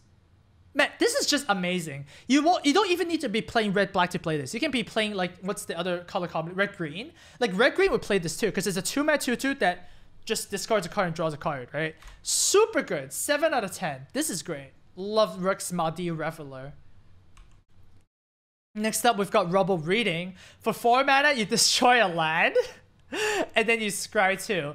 Of all the destroy lands, this is probably the best one, but you do not want to destroy your opponent's lands. I mean, you can sideboard this in if your opponent is splashing for a bomb, you know, like, it's Ravnica, your opponent is always going to splash for a bomb, right? And Scry 2 is actually kind of relevant. Scry 2 is not really draw a card, but it's okay. So it's a 1 out of 10. It's not useless because there are some very specific situations that you want to, like, you know, if they're playing white-blue and they have a black bomb, right? And they have 1 black line, then sure, you can play this. Because at the very worst, you get to destroy a line and Scry 2.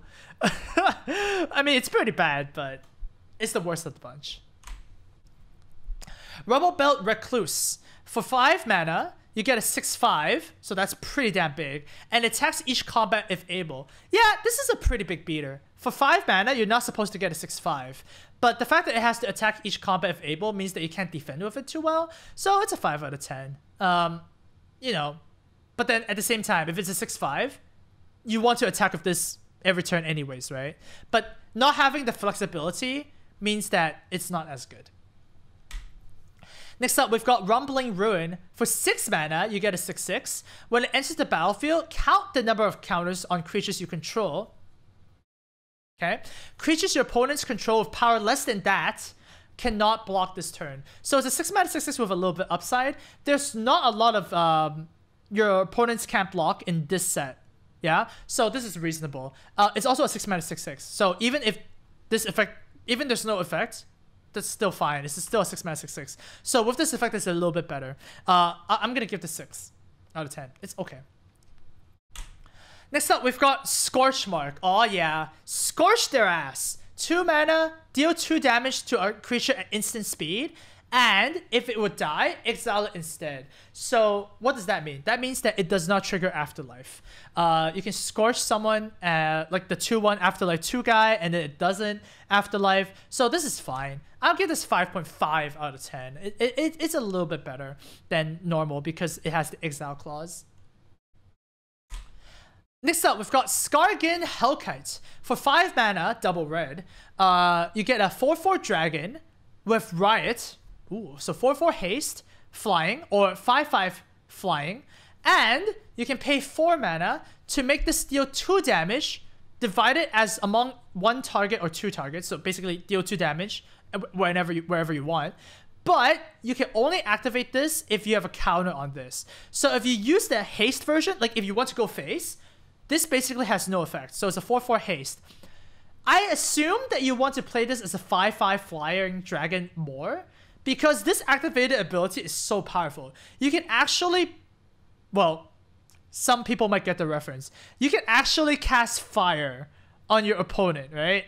And that's super strong because this is a repeatable effect. This is actually insane. Like, the fact that you can actually kill your opponent out of nowhere because it has haste, or you can just keep on casting fire on them, means this is a 10 out of 10. This is insane. Like, oh my god, this is so powerful, right? Yep, this is what you want to see in every single one of your limited games. Bonkers Dragon, man. Super good. Next up, we've got Skewer the Critics, which basically I do on a daily basis because there are rank 25 chat in my stream all the time, and I have to basically skewer them all the time. 3 mana sorcery. It deals 3 damage to any target, so that includes face. And if your opponent lost life this turn, it can spectacle for 1. So sometimes it's a 1 mana deal 3 damage. Yeah, this is just deal 3 damage. Honestly, in limited, you're gonna be casting this for 3 mana a lot of the time. Don't think of this as a spectacle cost. Just think of this as a 3 mana deal 3. Because like this is just a little bit of gravy. You rarely can use the 2 mana anyways. But yeah, like I said, it's a 3 mana deal 3. That's a 6.5 out of 10. That's a good card. Next up, we've got Smeltwater Inkness. For 2 mana, you get a 2/1 with 3 mana. Sack this to gain control of a creature with power 3 or less until end of turn. You untap it, it gains haste, and then you can only cast it in sorcery speed. So you can only cast it on your turn. So yeah, this is fine. It's a 2 mana 2/1 that has an extra effect at the late game. You can steal one of their flyers and then smoke them with it. 6 out of 10. It's good. Spear Spewer. It's a 1 mana 0/2 defender. You can tap it for free and deal 1 damage to each player. So obviously you want to enable Spectacle with this, but it's not really that good a Spectacle enabler. I think this is more of like the aggro card. And this is a weird one at that. I think this is a 3 out of 10. I don't think this is going to be that good. Sure, you can play a very aggressive deck, and this is kind of like a must answer, but it's not really that good against your opponent's decks, is it? A 0/2? Yeah, this doesn't really hold the floor too well. So, no, I'm not a big fan. Spike Wheel Acrobat is a 4 mana 5/2 with Spectacle 3. So that's actually a very vanilla card. It's a 4 mana 5/2 or it's a 3 mana 5/2. I mean, 3 mana 5/2 is not really that insane anyways, right? Like, is it really that good? It just gets blocked by a 2/2 or whatever. Yeah, this is a 3 out of 10. Super filler. Next up, we have a Storm Strike. For single mana, it's an instant speed. Target creature gets +1/+0 and gains first strike until end of turn, and you get to scry 1. You know, this card was actually really good in a previous format. It was Hour of Devastation. It was called Kindled Fury. It's the same thing without the scry 1, and the fact that it has a scry 1 now makes this even more insane. I think this is going to be very, very strong. It's a 6 out of 10. You win combat and you get to scry 1. That's like a 2-for-1, right? Very, very powerful for what? 1 mana card? Yeah, do not shrug this off. This is a very, very powerful trick. Next up, we've got Tin Street Dodger. For 1 mana, you get a 1/1 with haste, and you can pay 1 mana to make this unable to be blocked unless by creatures with defenders. So walls can still block this no matter what, which is a kind of a weird card. Like I said, if you're playing the aggro deck with the Goblin Gathering and the Cavalcade and stuff like that, that's the card you want. But please do not put this in any random red deck. 3 out of 10. Alright, onwards to green, we have Axebane Beast. It's a 4 mana 3/4 vanilla. Like I said, it's a multicolored set. You do not want this in your deck. 3 out of 10. Really, you do not want this. Next up, a Biogenic Ooze is a mythic. 5 mana, it's double green. 5 mana 2/2. When this ooze enters the battlefield, you create a 2/2 ooze token. At the beginning of your end step, put a counter on each ooze you control, and then you can pay 4 mana to make a 2/2 ooze. Yo, if your opponent doesn't kill this, you win the game, right? Because the turn you play this, you get 2 3/3s at the end step, right? Because you put a counter, right? And then literally, do not play another card for the rest of the game. Just keep on making oozes, keep on putting counters, and like, yeah, like, how does your opponent win if this survives? 9 out of 10. Very, very powerful. Takes over the game. Bonkers. Bonkers. Always take this, dude. Next up, we have Biogenic Upgrade. For 6 mana, double green, it's a sorcery. Distribute 3 counters among 1, 2, or 3 creatures, then double the number of creatures of they control. So, if you have no counters on the creatures, you're basically distributing 6 counters, right? 3 times 2 on 1, or like 1 1 1 and double, right? So 6 counters. this gets a little better if the creature already has counters. What if the creature has trample? Yeah, this card is good. It breaks board stalls quite well. 6 out of 10. Very, very good finisher. Next up, we've got End-Raze Forerunners. For 8 mana, includes a triple green. You get a 7/7 with Vigilance, Trample, and Haste. And what else does it do? When this enters the battlefield, other creatures you control get +2/+2 and gains Vigilance and Trample. Holy bonkers. This is basically the Creator Hoof Behemoth in this set. Yeah, you play this, you basically win the game. I cannot see how you do not win this game. Like, you win this game. 8 out of 10, right? Like, board stall, play this, GG, bye-bye. Say bye-bye to your opponent, man. This has Haste and Trample as well, as Vigilance. So, for some godforsaken reason, if you can't beat the game, you can still defend, and you're just gonna win, okay? Cast this and you win. Next up, we have Enraged Ceratok for 4 mana with double green. This cannot be blocked by creatures with power 2 or less, and it's a 4/4. Look, this card is really good. It's basically a reprint of Bristling Boar. Not Bristling Boar. It's a reprint from something. It was a Kaladesh card. It was the same card, but it was 2 red-green.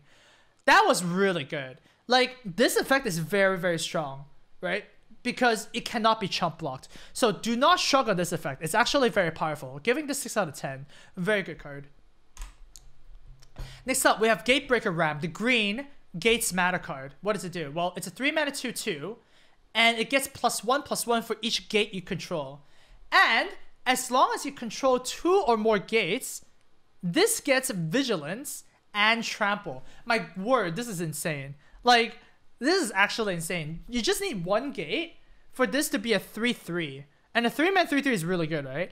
And it gets even bigger than that. So, yeah, this is insane. And it's a sheep, so it's kind of weird. But, you know, it's a really good gate payoff card. I'm giving this 7 out of 10. You really just need to play this in any deck.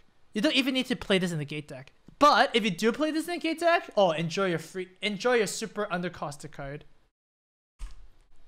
Next up, we've got a Gift of Strength. 2 mana for an instant, +3/+3, and Reach for a creature.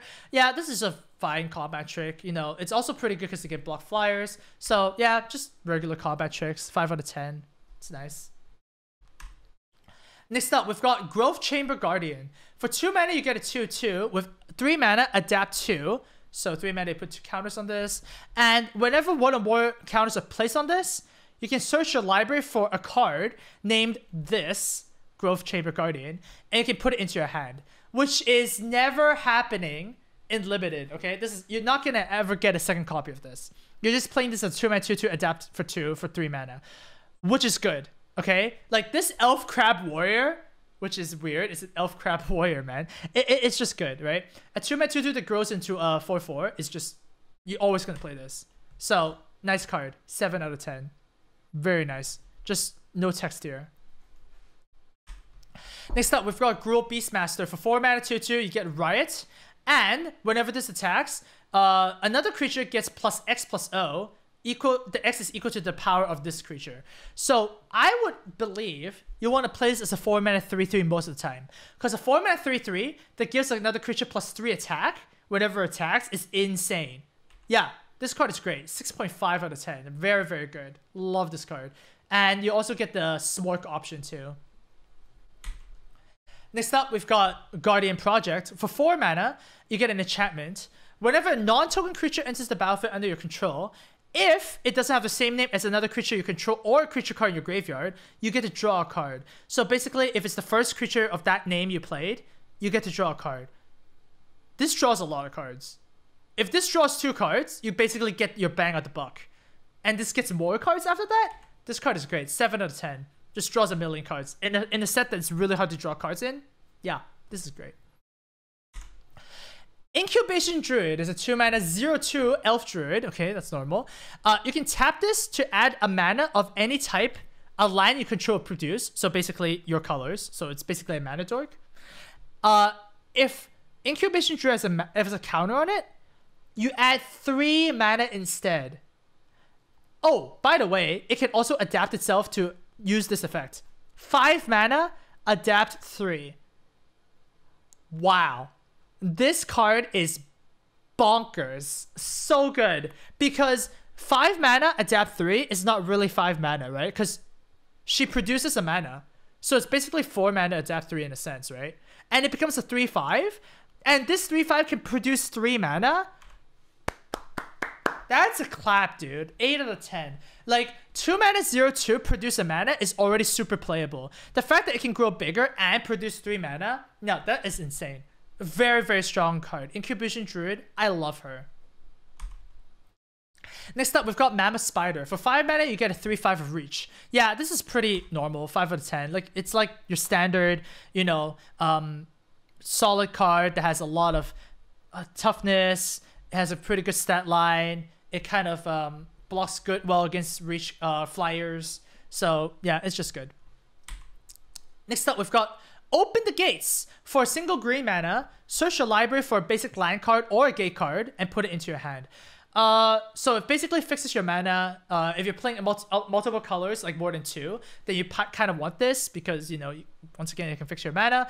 But once again, be very careful with this. This is below average because it's a playable card that draws a land.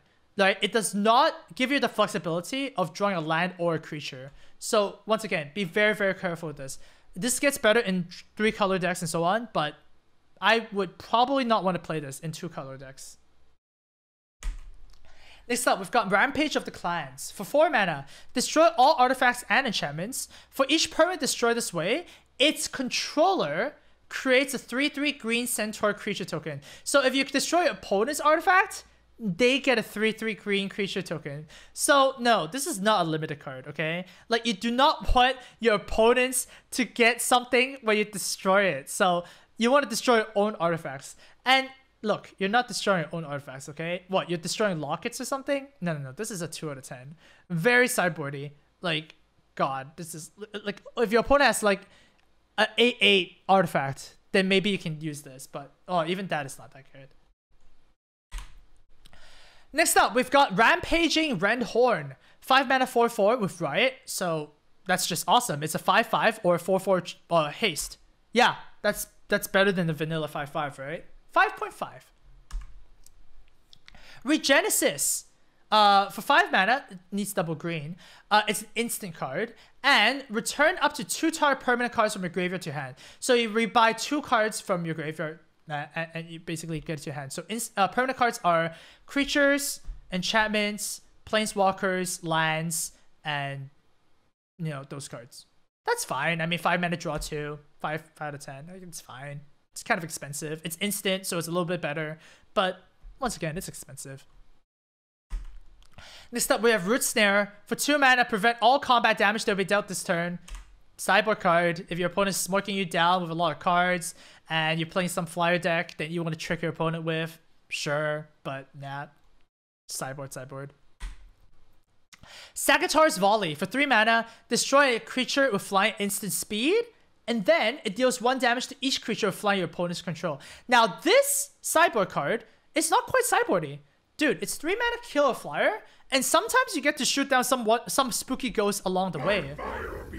This is actually quite good. So I'm gonna give this 4 out of 10. So, like, still, it's not that insane, because it actually only destroys flyers. But I think it's a little bit better than you think, you know? Destroying spooky ghosts is good. Next up, we've got Saruli Caretaker. For a single mana, you get a 0/3 defender. With tap this and tap another creature you control to add 1 mana of any color. So you have to tap 2 things to add a color. So yeah, Mana Dork, not that good. I don't really like this. Once again, you play this in like 4-color gate decks, I guess, but don't play this in any green deck. I'm not really a big fan of this. 2 out of 10. Thanks for the subs, by the way. Next up, Suriform Hybrid. For 2 mana, you get a 2/2 Human Lizard Warrior that can adapt 4 for 6 mana. So you can permanently become a 6/6 if you pay 6 mana. Okay, what just happened? This card is what face? It's so freaking good. Okay, like, this card was actually a card before. It was a 2 mana 2/2, It also had a 6 mana ability, but it's +4/+4 until the end of turn. This is perma freaking nint. Dude, insane card. 6 out of 10. I can't believe 2-drops are that good these days.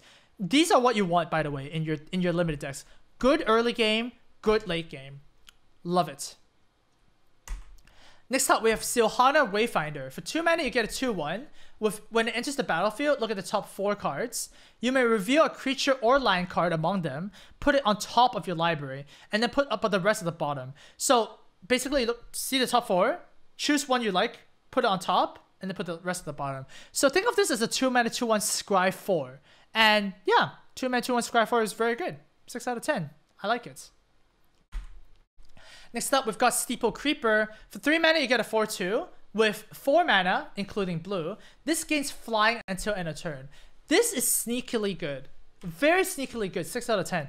Because it actually doubles up as a win condition. Like, 3 mana 4/2 is really big. Like, it's very playable already. And if you're playing Simic, you actually get to fly over your opponent and deal 4 freaking damage. Dude, 4 attack flyers are really, really good. I love this card. Yeah, Steeple Creeper is great. 6 out of 10. By the way, a lot of chat thinks that 6 out of 10 is not insane. If you don't think 6 out of 10 is insane, then you need to play more limited, man. 6 out of 10 is insane. For commons and uncommons, yeah, that's where you want to be. That's where you want to be. Next up, we have Stony Strength. For a single mana, it's an instant speed. Put a counter on a creature and you untap it. Oh wow, you can ambush some creatures. You can ambush some opponents really, really well with this, and this is also permanent. So yeah, this is a good trick. 5 out of 10. Next up, we've got Sylvan Bushstrider. It's a 3 mana 3/2 that gains you 2 life when it enters the battlefield. Oh yeah, I like this. 3 mana 2/2 is like a vanilla creature that you don't want to play, but the fact that it gains you 2 life is actually pretty good. I like the life gain here. 5 out of 10. Next up, we've got Territorial Boar. For 2 mana, you get a 2/2. Whenever a creature of power 4 or greater enters the battlefield, this gets +1/+1 and Vigilance until end of turn. So it gets a little bigger. I don't think the effect actually pushes it like too insanely well. And once again, it's a multicolored set, right? So if there's no effect, it's a 4 out of 10. With this effect, yeah, I can see this as a 5 out of 10. It's okay. Next up, we've got Titanic Brawl. For 2 mana, it's an instant speed. Target creature you control fights another creature you don't control, so they attack each other immediately. And if you target a creature you control with a +1/+1 counter on it, it costs only a single mana. So it's basically an instant speed pounce or an instant speed prey upon. Basically, if you target a creature with a counter on it. Usually these fight effects are not that good, so I'm gonna give this 4 out of 10. Fight effects are just generally kind of meh if you do not pump it up. We're gonna see a way better pump effect later in the set, but this one, nah, I'm not a big fan of this. 4 out of 10. I don't like this. You can do better than this in terms of removal. Next up, we've got Tower Defense. For 2 mana, creatures you control get +0/+5 and gain reach until end of turn. Such a weird card, right? Like, you only pump the butts of your creatures and, well, you get to block flyers, but nah, I think this is a 1 out of 10. It looks like it's really, really good because it's all creatures and it's a big stat line, but in practice, these cards are not good. So do not put this in your deck, okay? Just don't. It's bad. Like, it looks good. It's like a trap for new players. Next up, we've got Trollbred Guardian. For 5 mana, you get a 5/5 Troll 4-Og Warrior. It's a 3... you can pay 3 mana to tap 2. So you can pay 3 mana to make it a 7/7. And each creature you control with a +1/+1 counter on it has Trample. Holy bonkers, this card is good. 5 mana 5/5 is already very playable, yeah? The fact that you can actually turn this into a 7/7 Trample and give all other creatures Trample... That's a clap, dude. 7 out of 10. Man, this card is just, like, very, very nuts. Love this. Next up, we've got Wilderness Reclamation. For 4 mana, you get an enchantment. At the beginning of your end step, untap all lands you control. So basically, you get to use all your lands on your opponent's turn. You can activate Instance with this. You can activate Adapt on your opponent's turn with this. But guess what? this is not a limited card. All right, you do not want a card that gives you more mana. Like in your okay, you do, but not on your opponent's turn. 0 out of 10. It actually hurts your deck when you play this. Just leave this for constructed, okay? This is not a limited card. Finally, this is the last card for green. Wrecking Beast. He came in like a Wrecking Beast. 7 mana for a 6/6 with Riot and Trample. This is really big. Dude, this is actually really, really big. 6/6 Trample Haste can actually end games quite well. I think that you're going to actually use the Haste version more, because if you make this a 7/7 Trample, isn't that quite the same as a 6/6 Trample? Right? It's kind of just the same, right? So no, face your opponent with this, dude. Yeah, 5.5 out of 10. I think this is fine. It's a good ender. So yeah, I like this. Onwards to the multicolor cards. And of course, this is where it's exciting, because Ravnica is a multicolor card set. These are where all the exciting cards are, okay? And I did not order them based on the guilds. I just had them based on the collector's numbers, because if you go to like a pre-release, or if you watch this and you're playing limited, you can actually look at the collector's number, and you can look at the video and scroll to where it is. So I think this is just better, basically. But here we go. Absorb is white, blue, blue, 3 mana, instant, counter target spell, and gain 3 life. Honestly, in limited, this is not going to be that good. It's basically a counter spell. I'm just going to do 4 out of 10. It's the same as the other counter spell, but it's a little bit harder to cast, and it get a little bit of bonus. Like, this is just whatever. It's a counter spell in limited. Like, not really that powerful. 4 out of 10. Next up, we have Aeromonculus. It's a Simic card, 3 mana, 2/3, flying, and you can adapt 1 for 4 mana. This is really good. 2/3 flying for 3 mana with no downside is already insane. Usually 3 mana 2/3 flyers have downside, but this one does not. It even has an upside. You can pay 4 mana to give it a counter.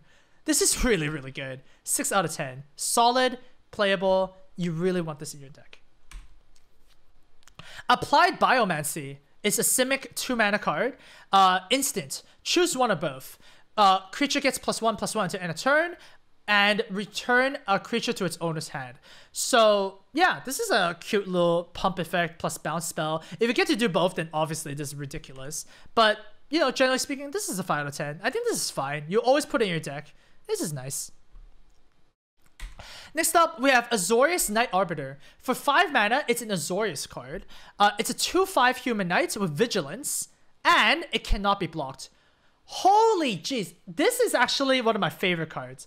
It is so freaking good, right? It cannot be blocked, and has vigilance. So it domes your opponent for 2 every turn, and it blocks 4/4s and more.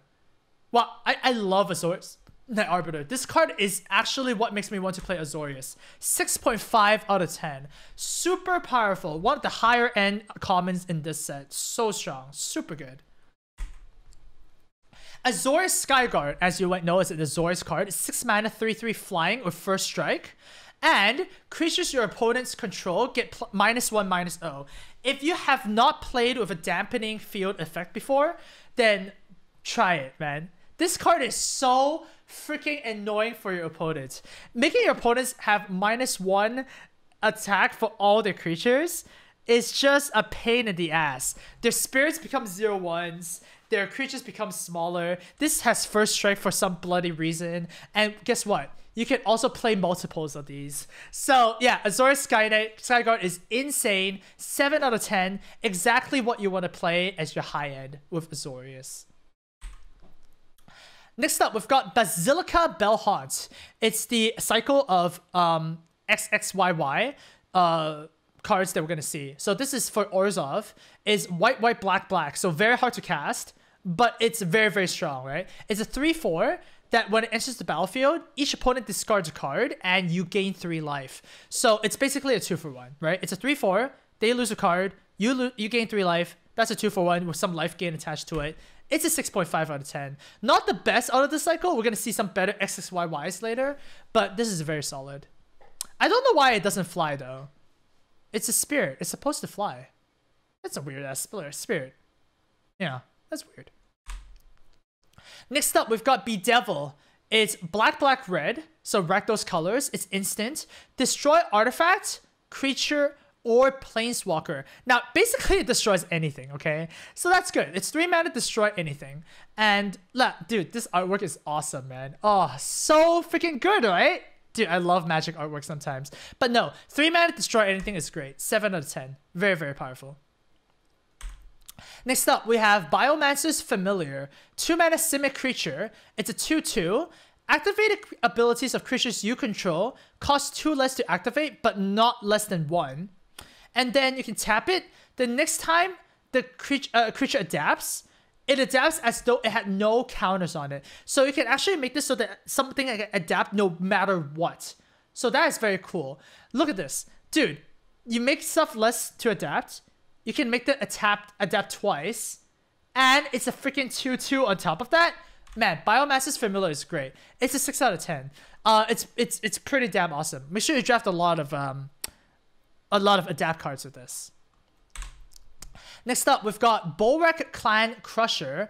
For 5 mana, you get a 4/4 with remove you get a 5 mana 4/4 Gruul card. Tap this, remove a counter from a creature you control, and then this deals 2 damage to any target. So basically, all your counters become shocks. That is really good. 6 out of 10. So yeah, I mean, it's really hard to get counters in Gruul colors because you can't really adapt. Adapt colors are like blue-green. So maybe you play 3 colors, maybe you play a lot of riot cards, but turning all your counters into shocks are really, really good because you can shock in instant speed, right? Yeah, I like this card. Next up, we've got a Mythic, Captive Audience for Rakdos. 7 mana. When Captive Audience enters the battlefield, your opponent gets it. So here you go. Here's a present. And then what happens? At the beginning of your upkeep, so now it's your opponent, right? At the beginning of their upkeep, they have to choose one of them that hasn't been chosen. 1. Their life total becomes 4. 2. Discard their hand. 3. Each opponent, so now it's you, right? Because your opponent's opponent is you. Makes 5 2/2 black zombie creature tokens. Oh no, dude. For 7 mana, they basically have to make their life total 4. They have to discard their hand, and they have to give you 5 black zombie creature tokens sometime. Well, they get to choose the order, which makes it a little bit worse. But my god, like, oh, this is so detrimental to them, man. They're gonna be so sad, dude. 8 out of 10. This card is really, really powerful. Okay, like, this is just the perfect win condition. Your opponent's just gonna cry when you play this. Definitely play this, guys. Oh my, your opponent's actually just gonna cry. Next up, we have Cinder Vines. For 2 mana, it's a Gruul enchantment. Whenever an opponent casts a non-creature spell, it deals 1 damage to that player. And then you can pay 1 mana, sack this to destroy artifact or enchantment, and then it deals 2 damage to that permanent's controller. So you kill something, you deal 2 damage to face. No? This is a sideboard card? Like, if your opponent is playing an artifact or enchantment, then sure, I guess. That's like, that you can't deal with it, that's fine. But like, dealing 1 damage to the player, dealing 2 damage to the player, this seems like a constructed card to me. So yeah, this is bad. Next up, we've got Clan Guildmage. We're gonna see 5 Guildmages. Each guild is getting 1. The Gruul one is 2 mana 2/2. All Guildmages are 2/2s. You can pay 2 mana, tap it. Target creature can't block this turn, so you remove a creature from combat. You can also pay 3 mana, tap it. Target land you control becomes a 4/4 elemental creature of haste until end of turn. It's still a land. That is ridiculous, dude. Dude, the second ability is really good, and the first ability is really good too. But the second one is bonkers. Late game, you basically turn all your lands into 4/4 elemental creature tokens. You can use this to attack. You can use this to block. Holy Jesus, Clan Guildmage is insane. 7 out of 10. I love this. Next up, we've got the Combine Guildmage. It's the Simic Guildmage. For 2 mana, you get 2/2, once again. You can pay 2 mana, tap it. This turn, each creature you control enters the battlefield with an additional counter on it. Whoa. That's good. So you upgrade your cards. And 2 mana, tap it. Move a counter from a creature you control onto another creature you control. So yeah, this actually buffs your creature quite well. So the first one buffs your creature. If you can pay 2 mana to upgrade creatures, you can. And the second one makes it so the combat is super difficult for your opponent. If you have a counter, then your opponent's just gonna be so they're gonna be question mark, right? Because you can like move your counters anywhere. It makes adds another dimension to your blocking. Yeah, Combat Guild Mage is great. 6 out of 10. Not the best Guild Mage, but very, very playable. Anti-Synergy of Adapt. This actually has Synergy of Adapt. Because if you remove all your counters on an Adapt creature, it can adapt again. So it actually has Synergy with the Adapt ones. So keep that in mind. Thank you, Cyber Dragons. Oh, gosh, 54 months. That's insane. Okay. Next up, we have the Cult Guild Mage. For 2 mana, Rakdos colors, you can pay 4 mana, tap it. A target player discards a card, and you can activate it only during sorceries, only on your turn. So 4 mana, make them discard a card. Or you can pay 1 mana and deal 1 damage to target opponent Planeswalker. Man, I love this Cult Guild Mage so much. This card is awesome. Dude, 4 mana to make them discard a card is great. Because if you have like any semblance of a board stall, you can just keep on activating this, and this is just card advantage, right? The bottom part is also pretty strong. Deal 1 damage means that it can activate Spectacle quite well, and it also puts a timer on your opponent to do something. This is a good Guild Mage. 7 out of 10. I like this one. Next up, we have Deputy of Detention. For 3 mana, you get a 1/3 that casts Detention Sphere, basically, right?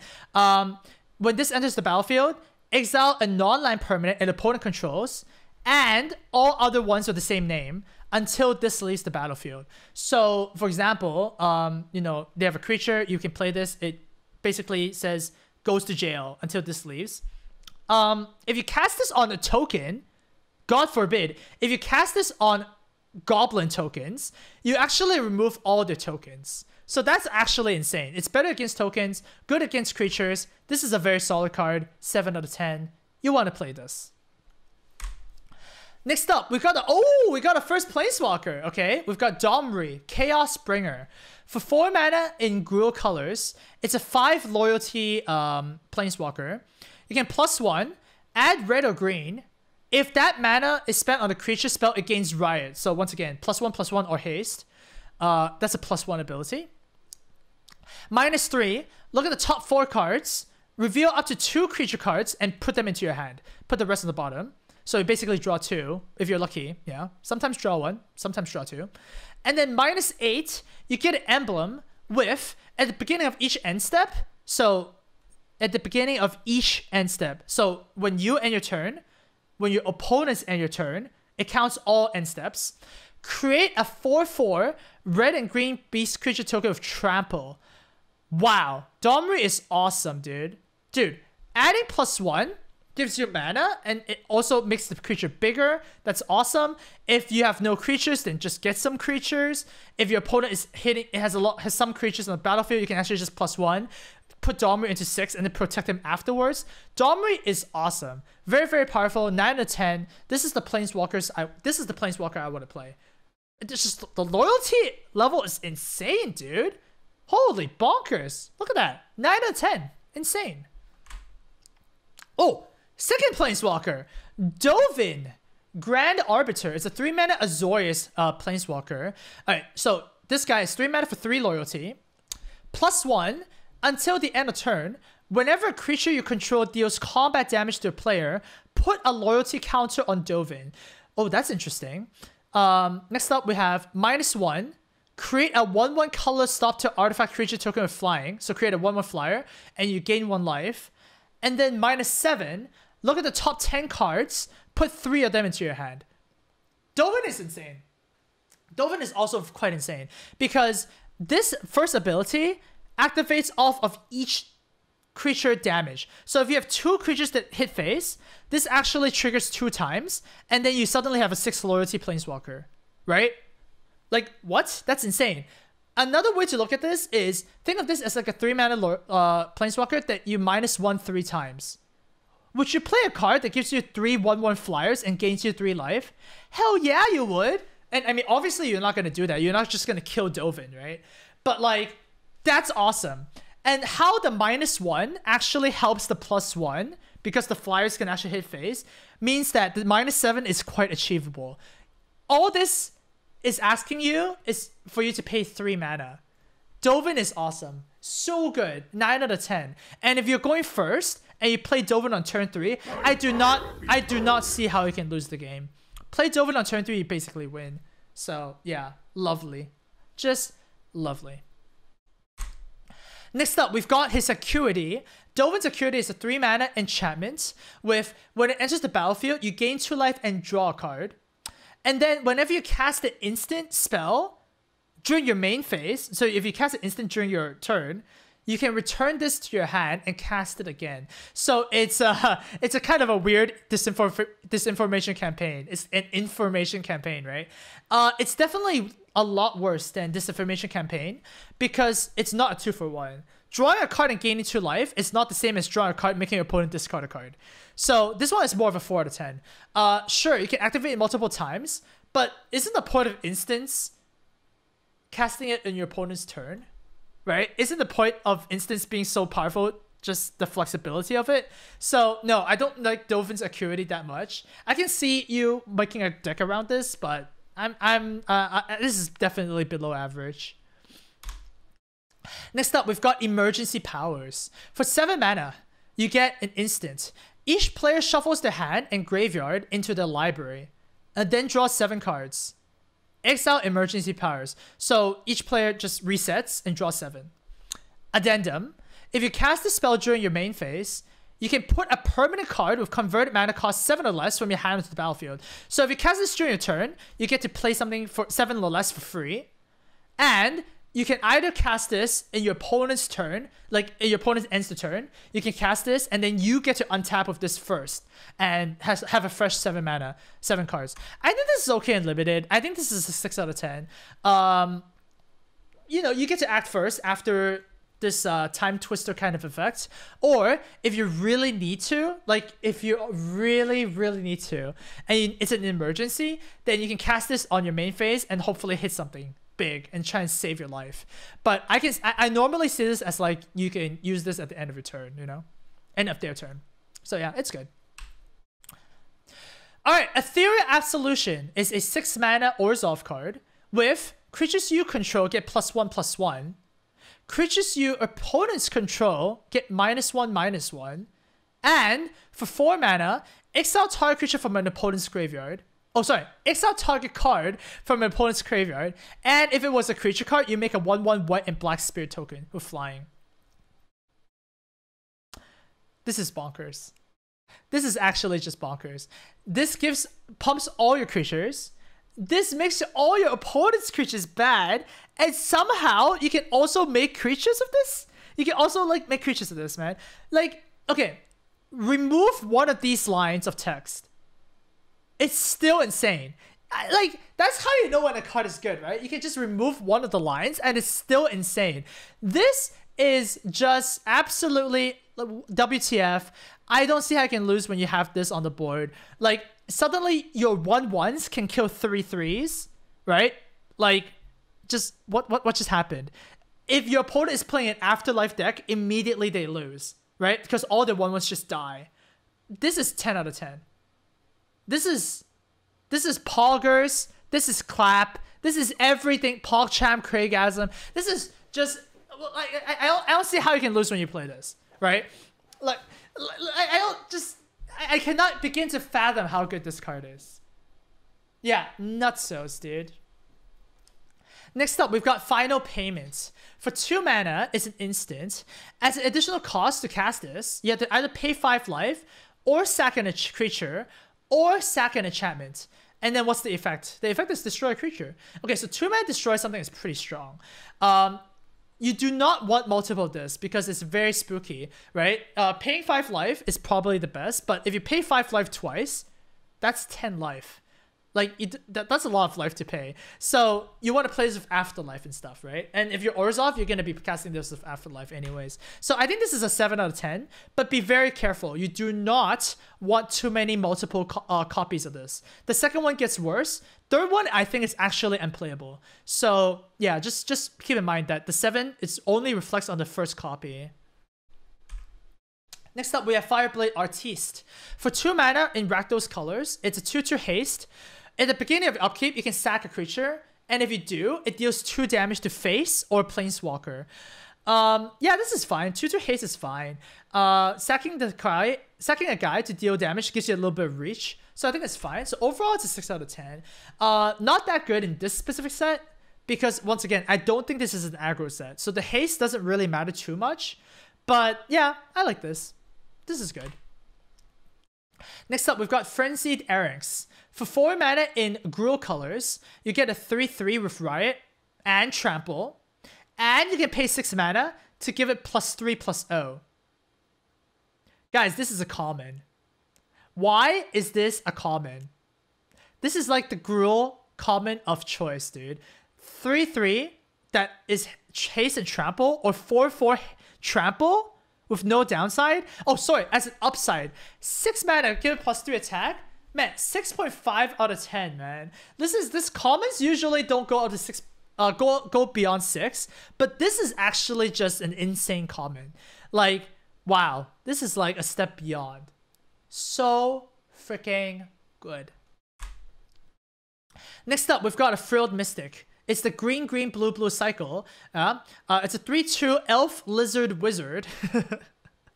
As flash, and when it enters the battlefield, you can counter a target spell. This is the purest definition of a 2-for-1. You play this, you counter the spell, you get a creature. So that's a 2-for-1. You kill the guy, you get a guy. So super powerful, 7 out of 10. You really want to play this lizard wizard. Oh, one more thing about this. You can also play this to block a 3/3 if you really need to. So flexible. Next up, we've got the Galloping Lizrog. It's a 5 mana frog lizard, 5 mana 3/3 with trample. When it enters the battlefield, remove any number of counters from among creatures you control, and if you do, put twice that many counters on the Galloping Lizrog. So if you remove a counter, it gets a 5/5. If you remove 2 counters, it's 7/7, and so on. Yeah, this is actually pretty good. It also helps you make your other adapt creatures adapt again, but I honestly don't think you're gonna have a lot of time to adapt again. So I think it's good. 6 out of 10. Nice card. Kind of a cute counter card. Next up, we have, I think the enemy got the point. For 5 mana in Rakdos colors, it's an instant destroy target creature and scry 1. Yeah, this is really, really good removal. It has scry 1. So like, yeah. Like, 5 mana destroy target creature is already very playable. Putting scry 1 on top of it makes it pretty good on top of it. So great value card. I'm gonna give this 7 out of 10. Removal is already really good, and having a scry 1 is just nice. Next up, we've got Grasping Throw. For 5 mana in Orzhov colors, it's a 3/3 flyer. When this enters the battlefield, it deals 2 damage to each opponent, and you gain 2 life. Wow, this card is really good. This card is also good with the blink effect, right? With the white card just now that I mentioned. But yeah, this 5 mana 3/3 effectively has haste, and it gets to gain 2 life. Oh yeah, this is just great. Very, very solid flyer. You really want to find multiples of these in Orzhov, because that's how you win in Orzhov, right? 6 out of 10. Very, very good. Next up, we have Growth Spiral. For 2 mana in Simic colors, it's an instant. You draw a card, and you can put a land card from your hand onto the battlefield. So it's kind of like a weird kind of ramp, right? You draw a card and then you can ramp yourself. But look, in limited, this is not going to work. 2 mana draw a card is not that good. Like, the effect is not really there. Sure, it ramps you or whatever, but it's not a card by itself. So this is not a limited card. It's a good constructor card, but do not play this in limited. It's not good. Next up, we've got Gruul Spellbreaker. It's a 3 mana 3/3 with Riot and Trample. Wait, wasn't there a 4 mana card that's just like that? Oh, well, yes. This is a 3 mana 3/3 Rampo Try It. Rampo Try It. This is a 3-mana 3/3 Riot and Trample. And as long as it's your turn, you and Gruul Spellbreaker have hexproof. So for example, your opponent can't like, you know, target you with something that says sack a creature or whatever, right? This is super above the curve. It's a 3-mana 4/4 Trample. Like, that's an 8 out of 10, okay? Like, that's insane. I don't think this is gonna come up too often. It does dodge instant speed removal, so if your opponent wants to kill this, they have to kill in their turn. So if they're holding out removal, then I guess you can try and debate them.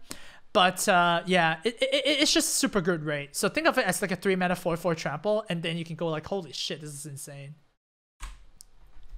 Next up, we have a Gyre Engineer. For 3 mana in Simic colors, you get a 1/1 with tap this to add green-blue. So you get 2 mana. Yeah, this wraps up pretty well. This is a ramp creature that I can get behind. Play this on turn 3, then play a 6-drop. That's a good way to win the game. 6 out of 10. Super strong card. Next up, we've got the Acrobat. For 3 mana in Rakdos colors, you get a 2/3 with, you can play a black, give it Death Touch. You can play a red, give it +2/-2. You can also Spectacle this for 2 mana and play this as a 2-mana 2/3. Yeah, this Acrobat is a lot of mixture of weird abilities that just makes this really good. Like, look, if you have a card that can give itself Death Touch, it can always trade 1 for 1, and it can get better than that. So yeah, very solid card, 6 out of 10. Yeah, one of the better 3-drops in Rakdos. Next up, we have High Alert. Wee woo wee woo. For 3 mana, you get an Azorius enchantment. Each creature you control assigns combat damage equal to its toughness rather than its power. And then creatures you control can attack as though they didn't have Defender. So if you have any walls or something, you can attack as well. And you can pay 4 mana to untap target creature.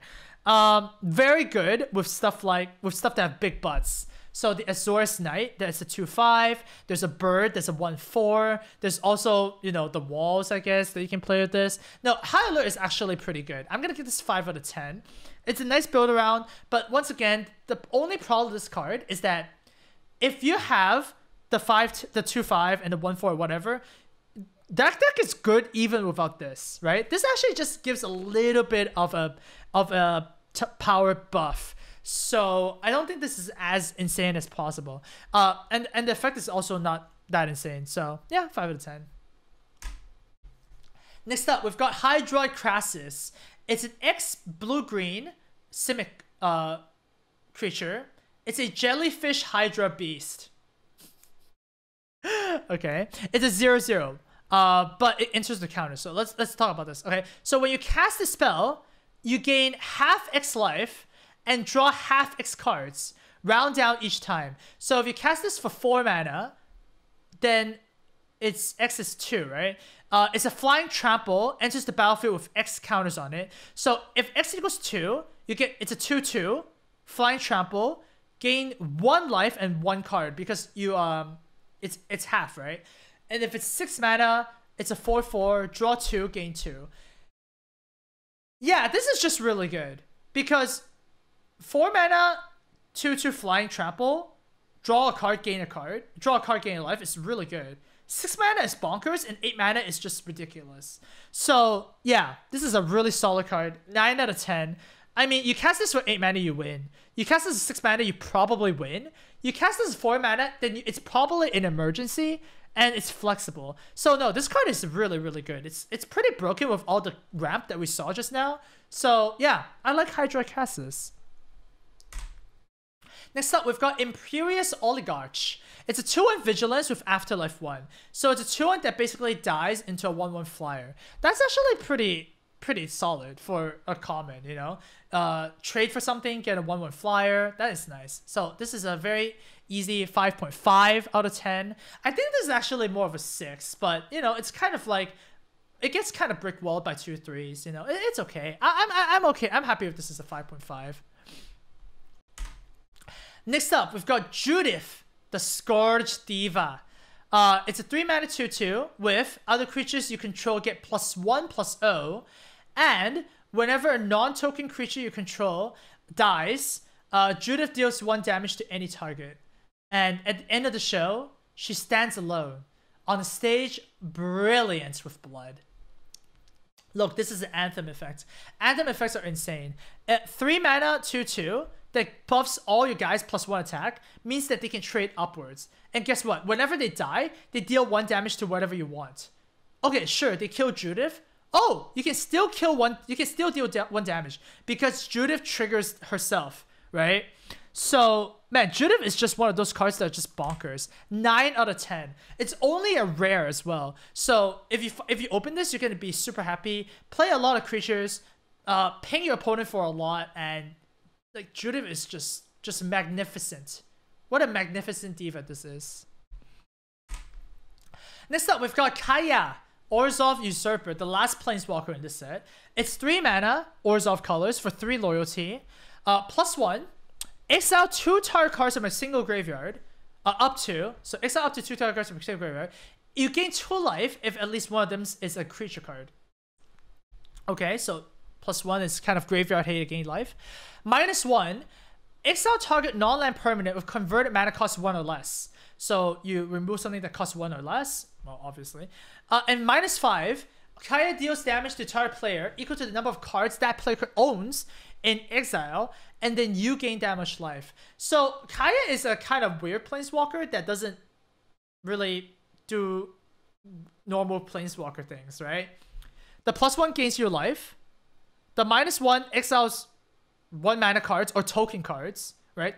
Exiling token cards is actually fine. There are some token cards that we're going to see later. And then -5 is actually just kind of like a fireball. So it's kind of a fireball to the face, right? So Kaya is a little bit weird. I'm going to give it this 5 out of 10. It's still a planeswalker, so it's still kind of like an enchantment that your opponent has to deal with. And it still kind of screws over tokens, so it still does something. But no, it's nowhere near the bomb planeswalkers you're going to see. So yeah, there's going to be much more better Orzhov cards you're gonna probably draft. And hey, if the pack is bad, you can still pick up Kaya. I mean, she's still a planeswalker. She's still not bad. I mean, her -1 is probably the best ability out of the set, but if you don't have anything to do, you can just +1 her and just like, you know, try and fireball your opponent for like 4, right? Think of it this way. If you do +1 +1 -5, you gain 8 life and deal 4 damage to the opponent's face. That's kind of worth 3 mana. Next up, we've got her Wrath, which is much more different from her Planeswalker card. For white, black, destroy all creatures. You gain life equal to the number of creatures you controlled that were destroyed this way. So you only count the creatures you controlled, but just ignore this part. Destroy all creatures. 4 mana destroy all creatures is great. That's an 8 out of 10. Wrath effects are always really bonkers and limited, and this is a 4 mana Wrath. So yeah, I can't imagine this being bad. Very, very nice card. Next up, we've got Knight of the Last Breath. For 7 mana in Orzhov colors, you get a 4/4. It has 3 mana, sack another non-token creature to create a 1/1 white and black spirit creature. So you turn something into a white spirit, and it also has Afterlife 3. So when this dies, you get 3 white spirit tokens. This is a very weird card. It's a 7 mana 4/4 dies to 3/3/3 flyers, so that's a 7/7 already, right? The stat line works out well, and it protects your other creatures from removal, because if your opponent cast removal on your other cards, you can just turn them into white spirit tokens, right? So this is a 5 out of 10. The main problem with this card is that it's 7 mana. The rate is good and it's strong, but 7 mana cards usually tend to be pretty bad unless it's like really, really good. So yeah, I'm not too optimistic about this card, but if you really need something high end, then sure. Ravnica, Azorius Renegade. 2 mana Azorius 2/2. Each opponent cannot cast non-creature spells with CMC greater than the number of lands that player controls, so they can't cheat out mana. And whenever a player casts a spell, if they spend no mana to cast it, you counter it. So if your opponent cheated a card, say with Electro Dominance, then you can actually counter it. What? This effect sucks and this effect sucks. It's limited, dude. Nobody's gonna activate these things. So Ravnica is a 4 out of 10. You're gonna play this as a 2 mana 2/2, and yeah, sure. If you want a 2 mana 2/2, then God bless you, play her. But there's no text on this card. Next up, we've got Lawmage's Binding. For 3 mana, it has a flash aura. Enchant a creature can't attack or block, and it cannot activate its abilities. Yo, what the hell, man? This is a Luminous Bonds with their abilities can't activate. And it has flash. Yo, exactly, Ohms. That's a pog, dude. This should like. If you would have just gave me this card and told me to guess the rarity, I would have guessed uncommon. This is a common for some reason. This is quite unreal. 7 out of 10, dude. This is one of the best removals at common they have printed in a while. Like, this is actually just bonkers. It's actually even better if your opponent has no creatures, because you just hold your mana up, and when they play something, you can just flash this in. Like, actually godlike. Next up, Macabre Mockery.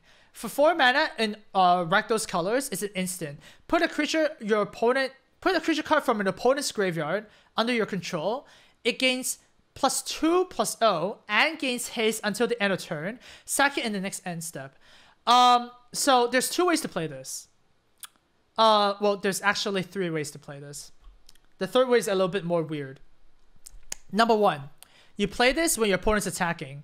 You revive one of their creatures, you block with it, and then go, haha, I just traded for your creature. And then if their creature is afterlife or whatever, you get extra value. So that's poggers on you. Second way to play this, you play this to win the game, right? You play this to revive something and then go face with everything. That's how you do it too, right? The secret third way to play this, which I'm going to tell you now, is you play this at your opponent's end step, right? You revive your opponent's card at the end step, and then at the start of your turn, you get that creature, and then you can also use your mana to do something else. Granted, that does not that creature loses the +2/+0, but if you need to hit harder, you can actually do that. So there's a secret third mode that sometimes pops up, and that's how you get good in limited. It's you have to identify every single possibility of your cards. So make sure you keep that in mind. 5 out of 10 though. All 3 modes of those ends up being like, it's a fine card. It's still kind of awkward because it does depend on opponent to have the creatures. So yeah, there you go. Next up, we've got Mortify. For 3 mana, destroy target creature enchantment in Orzhov colors and instant speed. Poggers, that's a 7 out of 10. That is really, really good. So yeah, that's just good. I mean, how is this bad? This is 7 mana removal. It kind of just randomly kills enchantments too. I love this. Nikia of the Old Ways is a 4 mana 5/5, sorry. You cannot cast non-creature spells, so only creatures from now on if you have her on the battlefield. Whenever you tap a land for mana, add 1 mana of any type that land produced. Dude, makes all your land produce double mana. This is really, really good. 8 out of 10. It's a 5 mana 5/5 with upside. And yeah, sure, you go like, oh well, Amaz, you can't cast any non-creature spells. What, like, that's not good, right? Well, guess what? You're attacking face of a 5/5. Like, dude, your opponent has to deal with this. And then when your opponent deals with this, then you can cast your spells again. Yeah, Nikia is really, really good. That's an 8 out of 10 right there. Next up, we've got Pitiless Pointief. For 2 mana in Orzhov colors, you get a 2/2. With 1 mana, sack another creature. It gains Death Touch and Indestructible until end of turn. So basically, this will not die and will kill anything if you sack a creature and pay 1 mana. Yeah, it's interesting. 6 out of 10. It hits face really hard. It makes combat miserable for your opponent. If you have stuff lying around, it's really, really powerful. So yeah, this is pretty much the 2-drop of choice. Next up, we've got Prime Speaker Vanifar. 4 mana mythic. Simic creature. It's an elf ooze wizard. Weird. It's a 2/4. You can tap this and sacrifice another creature, and you can search your library for a creature card with CMC equal to that one +1. Put it onto the battlefield. Activate this only as a sorcery. So you basically upgrade any creature with any creature in your deck. That's a pog, dude. 7 out of 10, dude. There are some very degenerate synergies you can do with Prime Speaker Vanifar.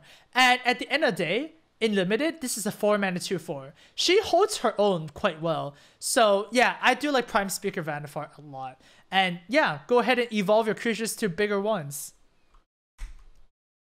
Next up, Rafter Demon is a 4 mana 4/2 with Spectacle 5 mana. So Spectacle is actually even more expensive. So it's either a 4 mana 4/2 or Spectacle 5 mana 4/2. When it enters the battlefield, each opponent discards a card. I think this is kind of like filler. Like 4 mana 4/2 is fine. 5 mana 4/2 make them discard a card is also fine. So yeah, this is fine. Whatever. Common. It's okay. Rakdos Firewheeler is the black red cycle card. It's a 4/3.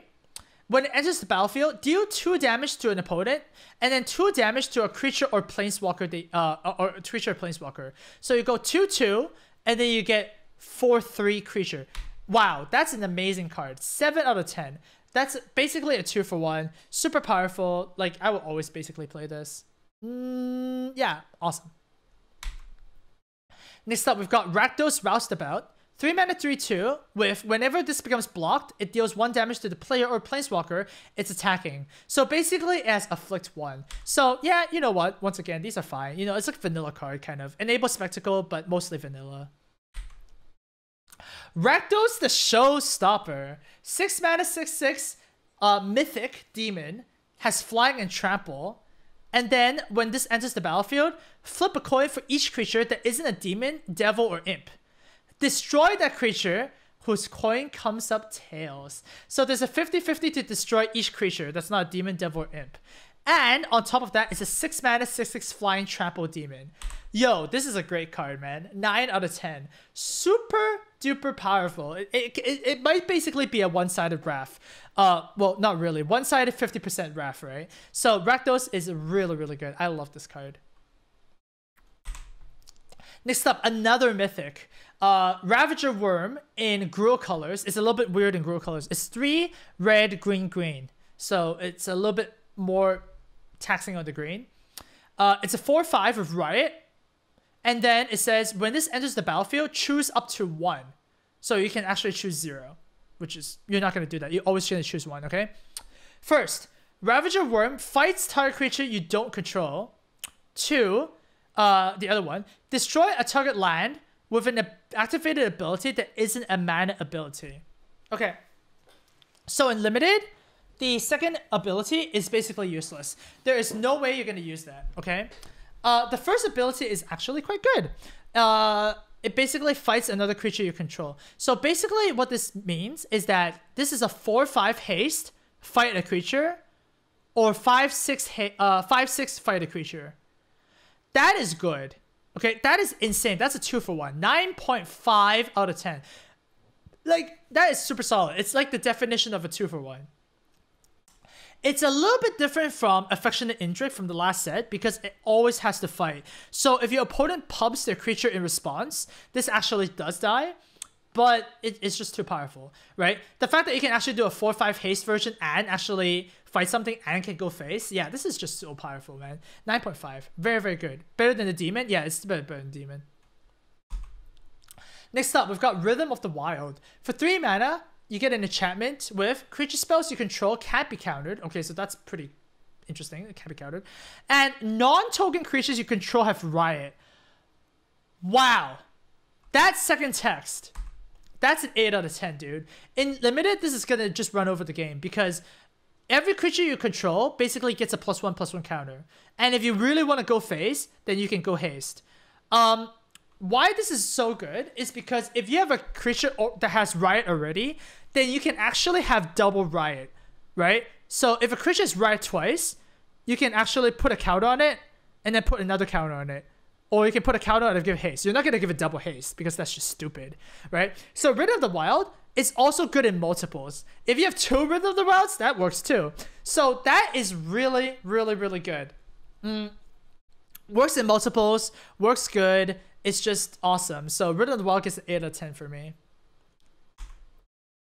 Next up, we have Rubble Pelt Runner. For 3 mana, you get a 3/3 in Gruul colors. This cannot be bought by creature tokens. So, sure. Yeah, it's a little bit better than a normal 3/3. It kind of hates out on spirit tokens a little bit. But, you know, it's a 3-mana 3/3. And 3-mana 3/3s are 5 out of 10s. It's fine. Next up, we have Savage Smash. For 3 mana in Gruul colors, target creature you control gets +2/+2. until end of turn. And then it fights a creature you don't control. This is the fight effect I'm looking for, right? Remember, we have another fight effect that doesn't buff power and toughness. This one does. And this one is so much bloodier better, right? You trade for something that's bigger than theirs or even equal parcity, and then you deal 2 extra damage to face.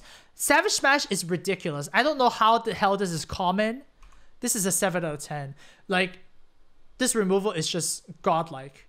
You really want Savage Smash. It's just amazing. Like, very good along with Law Mage's Binding.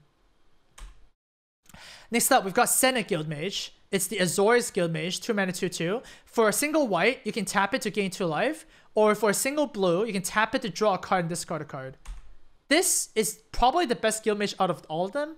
So 7 out of 10. Like, it's so good. Right? 1 mana to gain 2 life is just insane. 1 mana to loot is also insane. Honestly, I think this is wrong. I think it's 7.5. It is the best Guild Mage. It's so powerful.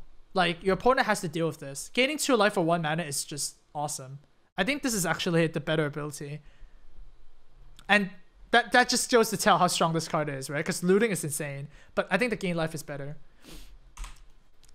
Next up, we've got Seraph of the Scales. For 4 mana in Orzhov colors, you get an Angel that's a 4/3 as flying. You can pay a single white against Vigilance until end of turn. You can play a single black against Death Touch until end of turn. And also has Afterlife 2. Okay, this card is bonkers, right? 4 mana 4/3 flying that dies to 2 1/1 flyers. So it's a 4 mana 6/5 flyer. And somehow, for some random reason, it has Vigilance and it has Death Touch. Activate it whenever you want. Yeah, that's a 9 out of 10.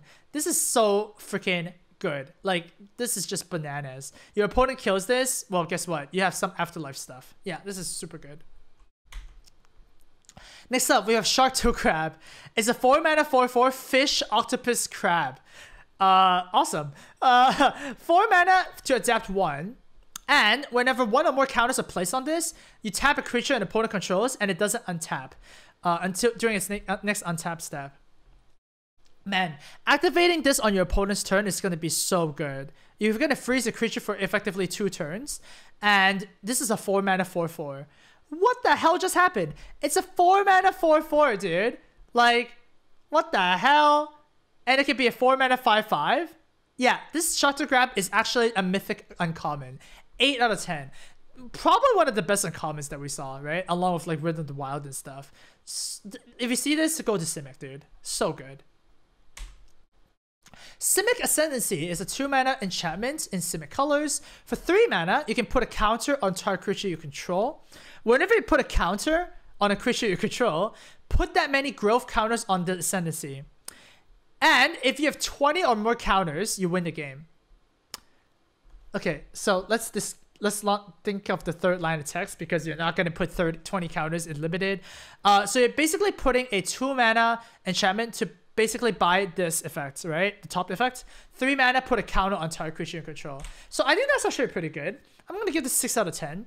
The fact that you have an enchantment that actually lets you pay 3 mana to put a counter on a creature means that you have a third of activation. You win stall games because you can just keep on activating this, put counters on creatures. Hopefully that creature is a flying creature. And you basically win the Valor game. So I think Simic Ascendancy is just fine. Next up, we have Sinks of New Prov. White, blue, the cycle for Azorius is a 4/3 flying vigilance. And spells your opponent's cast that target this cost 2 more to cast. So it's a little bit of a hexproof. It's a 4/3 flying vigilance. I mean, this is just great. 7 out of 10. It's basically Serra Angel that's cheaper and it's a little bit harder to remove. So yeah, it's good. Next up, we've got Sphinx's Insight. For 4 mana in Azorius colors, it's an instant. Draw 2 cards. An addendum. If you cast this during your main phase, you gain 2 life. So if you have no other instant cards, then sure, you can just cast this on your main phase, gain a little bit of life. If you have a counter spell, you can either hold up and counter spell or draw 2 cards. So yeah, I think Sphinx's Insight is great. 5 out of 10. It's not bad. Next up, we have Sunder Shaman. For red, green, this is the last of the cycle. It's in Gruul colors, obviously. You get a 5/5. 4 mana 5/5. It can be blocked by more than 1 creature. Wow, that's pretty good. So reverse menace. And when it deals combat damage to a player, you destroy an artifact or enchantment that player controls. Yeah, this is really good. 7 out of 10. Like above curve, and sometimes you get to nag an artifact or enchantment. Usually nag one of their Law Mage's Binding of one of your other creatures. Yeah, this is really good. This is a very, very strong one in the cycle. Next up, we have Syndicate Guildmage. For 2 mana, you get a 2/2. Guildmage, of course. For 2 mana, tap this and tap a creature with power 4 or greater. Or 5 mana, tap this and deal 2 damage to your opponent or Planeswalker.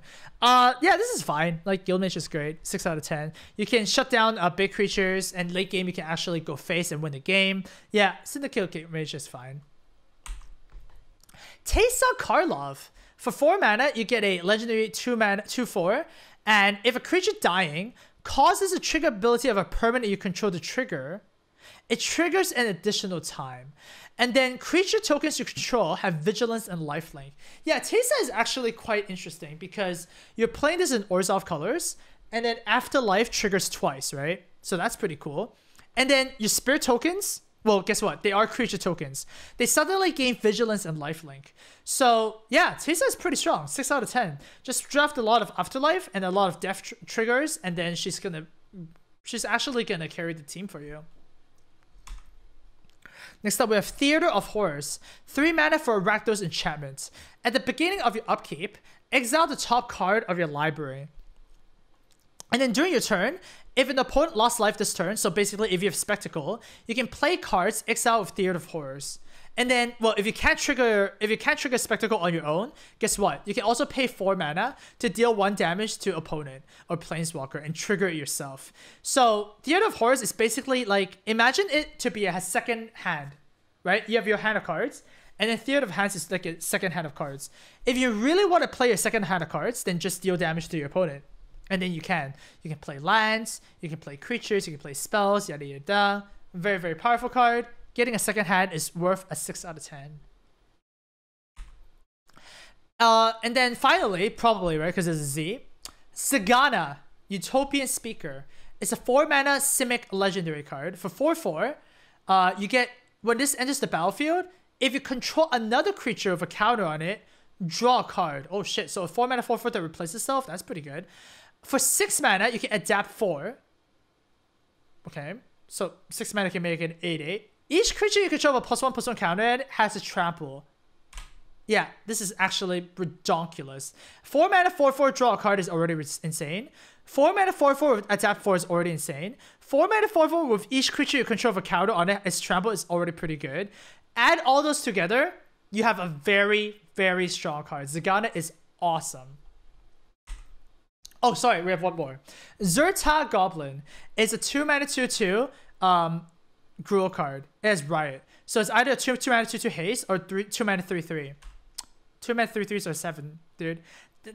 That's just the definition. That's just a very above the curve. So very nice. Oh my god. We also have the dual cards. Or like the hybrid cards. So Footlight Fiend is a 1 mana black or red. It's a 1/1. When this dies, it deals 1 damage to any target. I mean, it's fine. It's a 5 out of 10. It blocks 2 2s. Sometimes it pings a 1/1 flyer. You know, it's fine. Roboslinger is a 3 mana. It's a 3 mana Gruul hybrid card. It's a 2/3 reach. I mean, you can do better than a 2/3 reach in this set, right? I'm gonna give this a 4 out of 10. Yeah, you can do better than this. You can sideboard this against flyers, I guess, but 2/3 reach, that's just a yikes.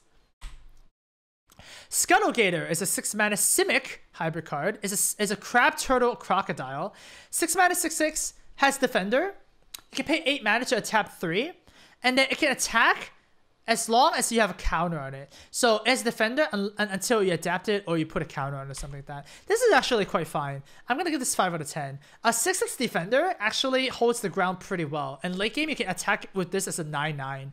Yeah, this is pretty fine. Playable. Senate Griffin. 4 mana Azorius hybrid card. It's a 3/2 flyer that scries 1 when you play it. Yep, that's really, really powerful. 6 out of 10. I mean, a 3/2 flying is already really good, and you randomly get a scry 1. Yep, this is great.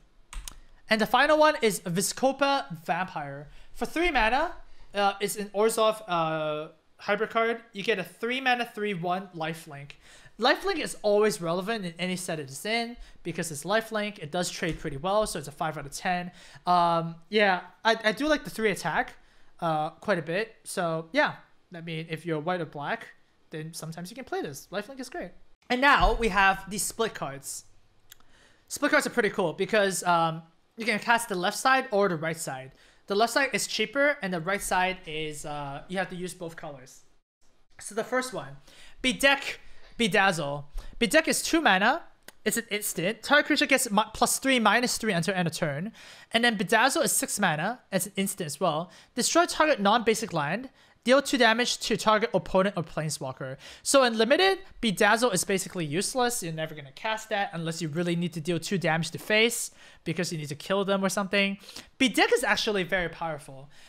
Giving a creature +3/-3 basically is -3, right? So you basically kill something. And that is a very solid limited card. 2 mana to give something -3 toughness is worth 8 out of 10. So Bedeck is awesome. By the way, why is it 8 out of 10, you might ask? Yeah, it's like a 2 mana -3, right? Because you can play this in a lot of decks. You can play this in Orzhov because it's black-black. You can also play this in Gruul because it's red-red. The fact that you can play this in 3 different guilds makes Bedeck a very, very high pick. So 8 out of 10, super strong. Next up, Carnival Carnage. Carnival is a 1 mana instant with deal 1 damage to target creature or planeswalker and 1 damage to the permanent controller. So deal 1/1. And then Carnage is a 4 mana, deal 3 damage to a target opponent, and then the player discards 2 cards. Carnival Carnage is really powerful. It's a 6. You know, there's not a lot of ways to deal 1 damage in this set, and this actually does that. Carnival also enables Spectacle, so that's pretty good. And then Carnage is just a Blightning, right? And Blightning is very powerful. Blightning is supposed to be 4 mana anyways, right? So 4 mana, deal 3, they discard 2 cards. That's very powerful. And this is a great split card. If your opponent's playing control, do the right side. If you're playing opponent's aggro, do the left side. Next up, we have Collision Colossus. They're both 2 mana. Collision deals 6 damage to a creature flying, and Colossus makes a creature gets +4/+2 and gains trample until end of turn. Man, this card is actually just nuts, right? It's a 7 out of 10. It's a removal for flyers, and it's a removal for it's a board trick, right? This is just so powerful. Like, it's actually just bonkers. I will always play this. Next up, we have Consecrate, 2 mana. It's an instant. Exile a target card from a graveyard and then draw a card. And then Consume is 4 mana. It's a sorcery. Target creature sacks a creature with the greatest power among creatures they control, and then you gain life to its power. So basically, Consecrate is useless in limited, right? It's only just Consume. And Consume basically kills the biggest guy, and you gain some life. That's actually pretty strong. So it's a 7 out of 10. Yeah, Consume is great. I love it. Next up, we've got Depose for 2 mana. Tap a creature, draw a card, or deploy as an they're both instants. For 4 mana, create 2 Thopters. That's 1/1 flyers, and then you gain 1 life for each creature you control. Yeah, this is just great. 4 mana, make 2 flyers, and then gain some life. It's awesome. And then sometimes you want to just tap one of your opponent's creatures to prevent them from attacking, to push for lethal, to get some tempo. Like Depose and deploy is awesome. 7 out of 10. Next up, we've got Incubation Incongruity. For Incubation, it's a 1 mana. Look at the top 5 cards of your library. Reveal a creature card, and then put it into your hand. Incongruity is 3 mana. Exile a creature, and then that creature's controller makes a 3/3. So you basically downgrade something into a 3/3. Yeah, this is just very, very versatile once again. Early game, you can find a small creature. You can find your bomb at late game or in the middle game. And then if your opponent has a troublesome bomb, turn to 3/3. Yeah, this is a 7 out of 10. Very nice. Repudiate is a 2 mana. Counter target activated or triggered ability. So no spells. Basically, anything that's not a card, you counter it, or you replicate. For 3 mana, you get a sorcery, create a token that's a copy of target creature you control. So 3 mana clone. This one is a little bit more yikes because it's the first part is not really that useful. The second part is a little better. I guess cloning effect is not bad. So yeah, it's a 5 out of 10. It's okay. Revival Revenge. For Revival, it's a 2 mana sorcery. Return target creature card of CMC 3 or less from your graveyard to the battlefield. And then you can do Revenge. Revenge is 6 mana as a sorcery as well. Double your life total. And then your opponent loses half their life rounded up. This card is kind of weird. Revenge is basically just a life swing. And Revival is you get to rebuy a 3 or less creature card from only your graveyard. I think this card is actually kind of bad. I don't know why this is rare. I'm going to give this 4 out of 10. Because like 2 mana to rebuy a 3 CMC creature is not even that good. Like how do you get the creature in there in the first place? Like I'm not a big fan of that. And then just paying 6 mana just for a life swing, like I'm not buying it. This is bad. Next up we have Trash and Threat. Trash is 2 mana instant. Target creature you control deals damage equal to its power to a creature or planeswalker you don't control. So it just basically deals damage to it. And then Threat, for 4 mana, you make a 4/4 red and green beast creature token of trample. This card is amazing. 7.5 out of 10. You can actually remove something or you can make a 4 mana 4/4. I don't see how this is just not insane. This is just great in all sided ways. And final split card, we have Warden and Warden. For 2 mana, put target attacking or blocking creature on top of its owner's library. And then Warden is a 5 mana, make a 4/4 white and blue Sphinx creature token with flying and vigilance. So basically 4/4, make a Sarah Sphinx. And the Warden is basically it's basically Run Aground or Griptide for 2 mana. Yeah, this is awesome. This is an 8 out of 10. Super strong, super good. I love this card. It's awesome. Dr. Lin, next for 3 months. How was Prague, Amaz? Prague was okay. I went 2nd place in the PTQ. So that was pretty good. Pretty bad, pretty good, whatever. Oh, okay. Almost to the artifacts. We're nearly done, boys and girls, of course. Gate Colossus for 8 mana. You get an 8/8. This spell costs 1 less to cast for each gate you control, so it can get cheaper. Gate Colossus can't be blocked by creatures with power 2 or less, so once again, this is very relevant. And then whenever a gate enters the battlefield under your control, you can put this from your graveyard on top of your library, so you can buy this back. This is a pretty good gate payoff. I'll give this 6 out of 10. Casting this for 6 mana seems like it's already pretty cheating. So 6 mana is pretty good. Any less is great. Any more is a little bit eh. And then the fact that each gate means that it can turn to an 8/8 next turn, that's actually awesome. So 6 out of 10. It's actually pretty good. Glass of the Guild Pact. There's a 2 mana artifact. Multicolor creatures you control get +1/+1. So if you have a lot of multicolor cards, like those hybrid cards I talked about, that'd be pretty good. This mainly works super well with spirits, because spirits are white and black as well. So the tokens from Afterlife. So if you're heavy Afterlife and you also have a lot of hybrid cards, then yeah, you can pick Glass up. It's actually pretty fun. 6 out of 10. Next up, we've got Junk Troller. For 4 mana, you get a 0/6 Defender. You can tap this for free. Put a card from a graveyard on the bottom of its owner's library. I don't see it why this is going to be good. You really want to hate out stuff that can come back from the graveyard, but it's a 0/6. Like, why are you playing this? I guess you can play this as a higher alert, but nah, this card is bad. 2 out of 10. Next up, we've got Scrabbling Claws. For 1 mana, target player exiles a card from the graveyard. You can also pay 1 mana and sacrifice this to exile a target card from a graveyard and then draw a card. I don't know why you want to exile cards from this format. This format does not really care about cards from the graveyard. It's not like the last set of like Undergrowth and stuff, right? This is actually just a 1 out of 10. So yeah, Scrabbling Claws is just bad. Screaming Shield is a really spooky looking card. For 1 mana, you get an equipment. You have to equip for 3 mana. And then equipped creature gets +0/+3 and also has an ability. Pay 2 mana, you mill your opponent for 3. So Screaming Shield is actually sneakily good. Why? Because in a control matchup, you can actually mill your opponent to death, right? The mill deck is actually pretty good with Screaming Shield. You can also do some cute stuff with this. You can mill them for 2, mill them for 3 for 2 mana, re-equip this, and then mill them again. Activate this again, right? So you can actually bounce the shield around if you really need to mill them. So Screaming Shield actually gets a 5 out of 10 from me. I think it's actually not bad.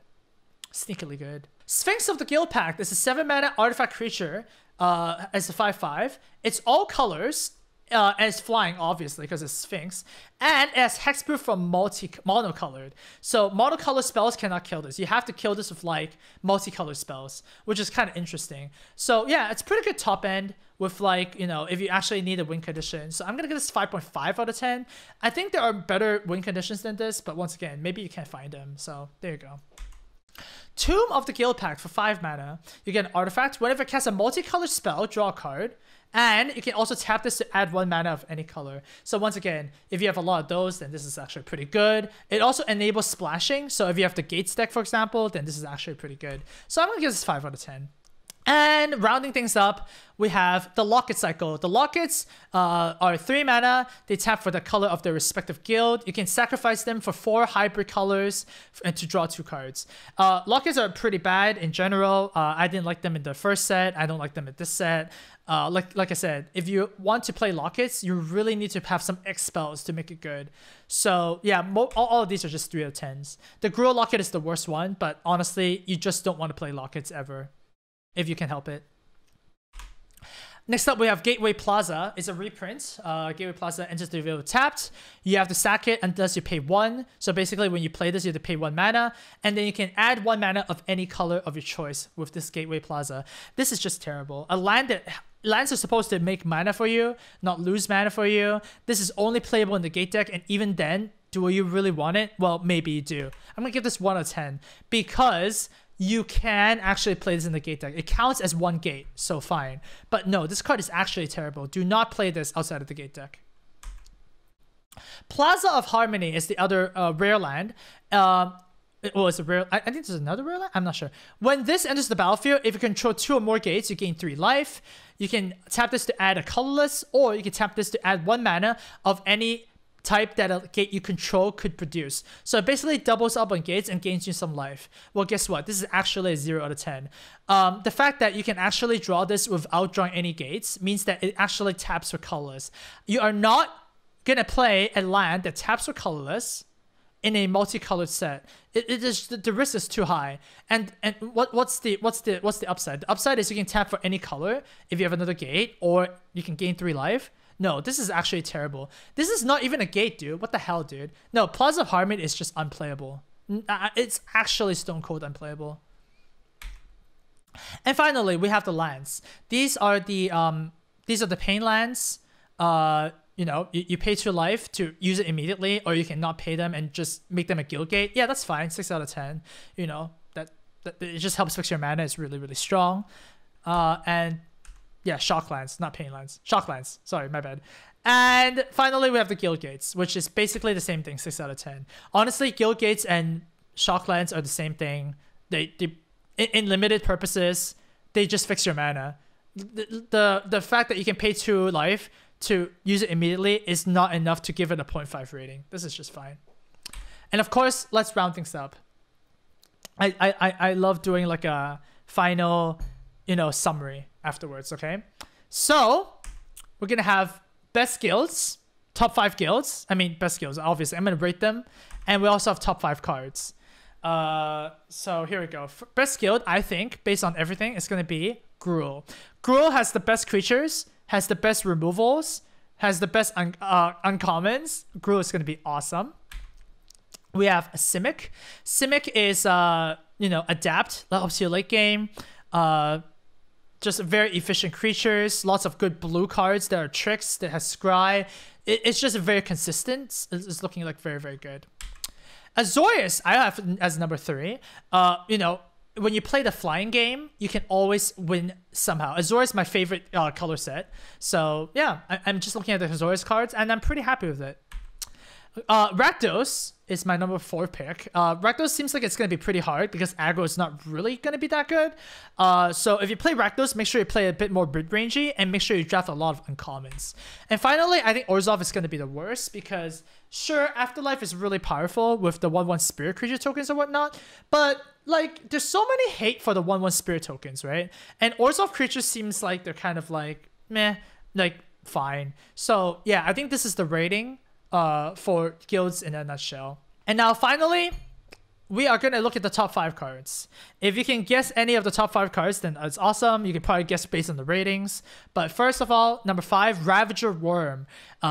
You know, a card that basically has 2-for-1 potential, and it's just really big, and it can charge your opponent's face. Ravager Worm is very, very good. At number 4, Mass Manipulation. Mind control of one guy is already insane. The fact that you can mind control more than that is just gravy on the train. Number 3, we have Electro Dominance. A fireball in your opponent's face that can also cast stuff on instant speed. You just can't see your opponent win the game if you actually build a good deck and you just trade normally, and you can just kind of ruffle stomp your opponent. Next up, we have Skargan Hellkite. I mean, it's basically the dragon that just kills your opponent slowly or quickly, depending on what you want to do. And of course, the number 1 card that you want to see, that if you think it's bad, wait till you play it against this in Limited. It is Ethereal Absolution. 6 mana. Creatures you control get +1/+1. Creatures your opponents control get -1/-1. 4 mana, make it dude. Holy bonkers. This Ethereal Absolution is the absolute nuts. It even has Absolution in its name, so obviously it's going to be that good. So these are my top 5 cards. Thank you so much for, you know, looking at this Ravnica set review. And now that you have watched the whole video, I don't know if you watched the whole video or not, you can now basically get all the wins. So congratulations, you are now an arena specialist. Aw, yeah.